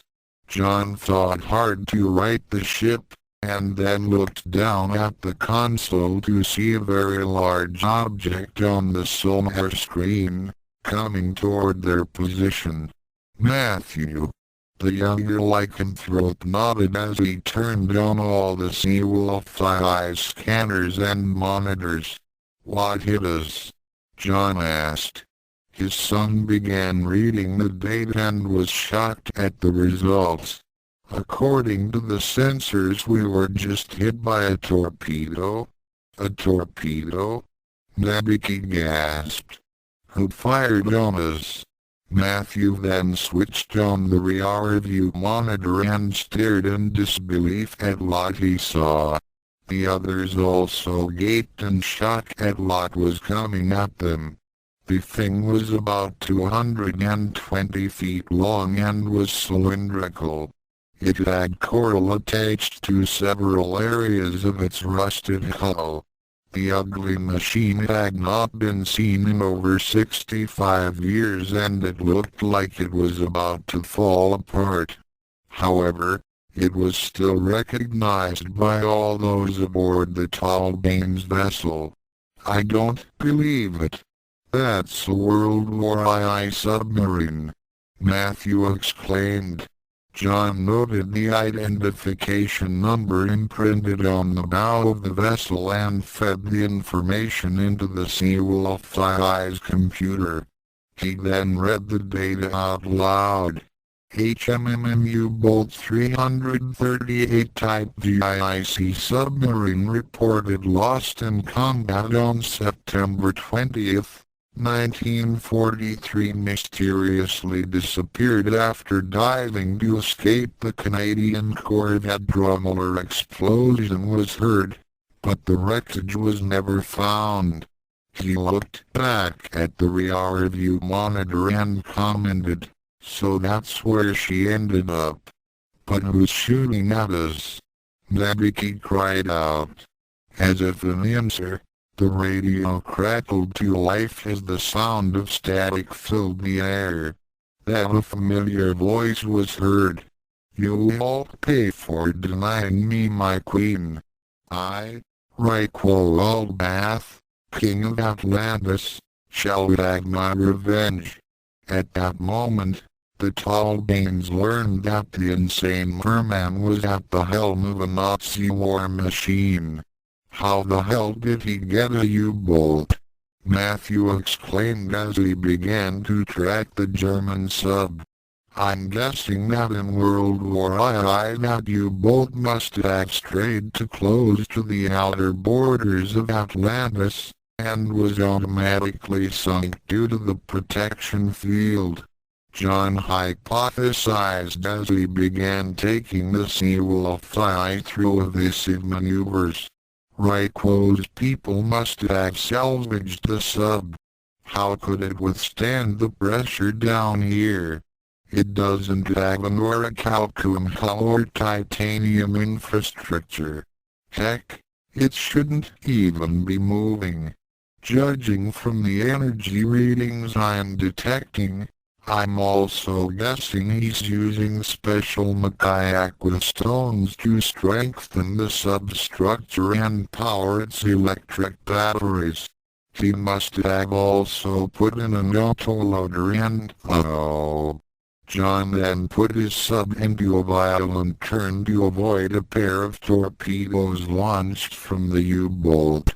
The underwater projectiles streaked past the werewolf's vessel and blasted into a large crevasse, causing the huge area to collapse. And I think it's obvious that he's enhanced the torpedoes. Those things are hitting with a lot more power. The Werewolf made another series of turns as John spoke on the radio to convince the merman to stop his insanity. He refrained from firing back as he didn't want to kill the misguided King of Atlantis. Raico! Don't do this. We can still help you. No one can help me. Raico screamed. I am the last of my kind. Another torpedo was fired and this time, John couldn't move his submarine out of its way. It struck hard on near the center of the ship, causing it to shudder violently. That's when Matthew's control panel lit up. Dad! We've got a breach in the hull. Say what? I don't know what that torpedo was packing, but it actually punched through the orichalcum. We're taking on water. In the damaged section, the gremlins immediately began patching up the hole before the sub became filled with water. Fix now! Stop wet stuff! Glitch ordered Boo Boo, Hitch and Jinx to fill up the gap with whatever material they could find. Once they filled in the hole, he and Snafu began sealing up the cracks by using their powers to weld and glue the pieces together. Once the water stopped flowing, the lead gremlin turned on the intercom to communicate to the bridge. Hole patched up. No more boom boom, okay? On the bridge, John made one final attempt to convince Raico to halt his attack. Raico, please. I don't want to hurt you. Stop this madness now. The merman's only reply was another salvo of 4 torpedoes. John let out a sigh and shook his head in resignation. He had no choice now. So be it. Farewell, King of Atlantis, my friend. As the torpedoes neared the Werewolf, John activated the countermeasures, sending out an ultrasonic pulse, which caused the projectiles to detonate prematurely. The explosions also hid the submarine from Raico's sight, so he was unprepared when his opponent launched a dozen mini torpedoes toward the obsolete U-boat. The last of the Atlantean mermen let out one final scream as John's counterattack struck on several areas of the German submarine, causing it to nearly split in half. The Makai stones may have allowed the ship to withstand the high water pressure, but they were nowhere near as strong as orichalcum. As the wreck sank down toward the entrance to Atlantis, its main power source began to overload toward critical mass. Just as the sub hit the ocean floor, its main drive detonated. A massive shockwave rippled throughout that area in the Atlantic Ocean, causing the canyon walls to collapse. The waves thundered through the maze of caverns, then struck Atlantis itself. For over 10,000 years, the legendary kingdom of Atlantis had withstood the test of time. Now the end finally came as every last building and structure was reduced to rubble. Even the palace was not spared as it was broken apart, all due to the folly of its last ruler. Atlantis was wiped out from the pages of history. Later that evening the sea wolf cruised on the surface of the ocean as it made its way back to Castle Talbane. John wasn't afraid of being detected since the Neko-ken had also made the sub invisible to surface radar. Swimming behind it was Bob as the Loch Ness Monster let off a series of moans and high-pitched sounds. With the apparent death of the last Atlantean merman, it was the Leviathan's duty to spread the word of his passing to all the other citizens of Poseidon. As such, Bob and his brethren scattered themselves throughout the oceans to give the bad news to those who dwell in the deep. John let off a tired sigh as he sat on the deck of the conning tower outside of the sub. He had the vessel on autopilot, as he wanted to watch the night skies. He was currently in his hybrid form. Down below, Neko-ken and Matthew were having dinner in the galley. An hour later, his ears twitched as he heard someone climbing the ladder toward the entrance hatch. He nodded as Kalasei came up onto the deck and sat down beside him to look up at the stars. "I thought I'd find you here, John," the Indian said. "How are you feeling?" Matthew's father let out a long sigh and replied, "It didn't have to end like that. We could have helped him. I know, but he didn't leave us with much of a choice. I admit that deep down, he wasn't really a bad sort, but that obsession of his clouded his judgment. It's my duty to see that the old races gets the chance to prosper in the human world. I felt like I was betraying that duty when I fired those torpedoes. I denied Raiko that chance. You offered that chance to him many times." Kalasei pointed out. "Time and time again, you showed him that you wanted to help, and he always refused. We all make our own decisions, and Raiko just made a bad one. I know. I just didn't think our quest would have something this tragic happen. And I'm starting to wonder if more tragedy awaits us." Out in distant space, the being known as Pyron continued to streak across the cosmos, leaving several dozens of solar systems in ruins. The civilizations that he had sent into extinction were not much of a challenge, and he hoped the signal he had received from Earth would provide him with more amusement before he obliterated whatever resided there. Armageddon was approaching humankind. To be continued. Author's notes. As much as I like Raiko's character in the Darkstalkers video game, this spells the end for him in this story for now. In any case, this quest needed a bit of doom and gloom to make it more substantial once Neko-ken and Matthew collect all the pieces. Next stop, America, and a certain Catwoman returns. As for the plight of the Tenbos and Genma, we'll see if cologne and shampoo can get rid of that smell, or if Thawcan can make things worse. Hint, hint. See you then. 1. Aphrodite, Greek, or Venus, Roman, the goddess of beauty and love. Artemis, Greek, or Diana, the goddess of the hunt. 2. This phrase was used a lot in the American version of Darkstalkers to describe Raiko, and could explain a bit for his arrogance.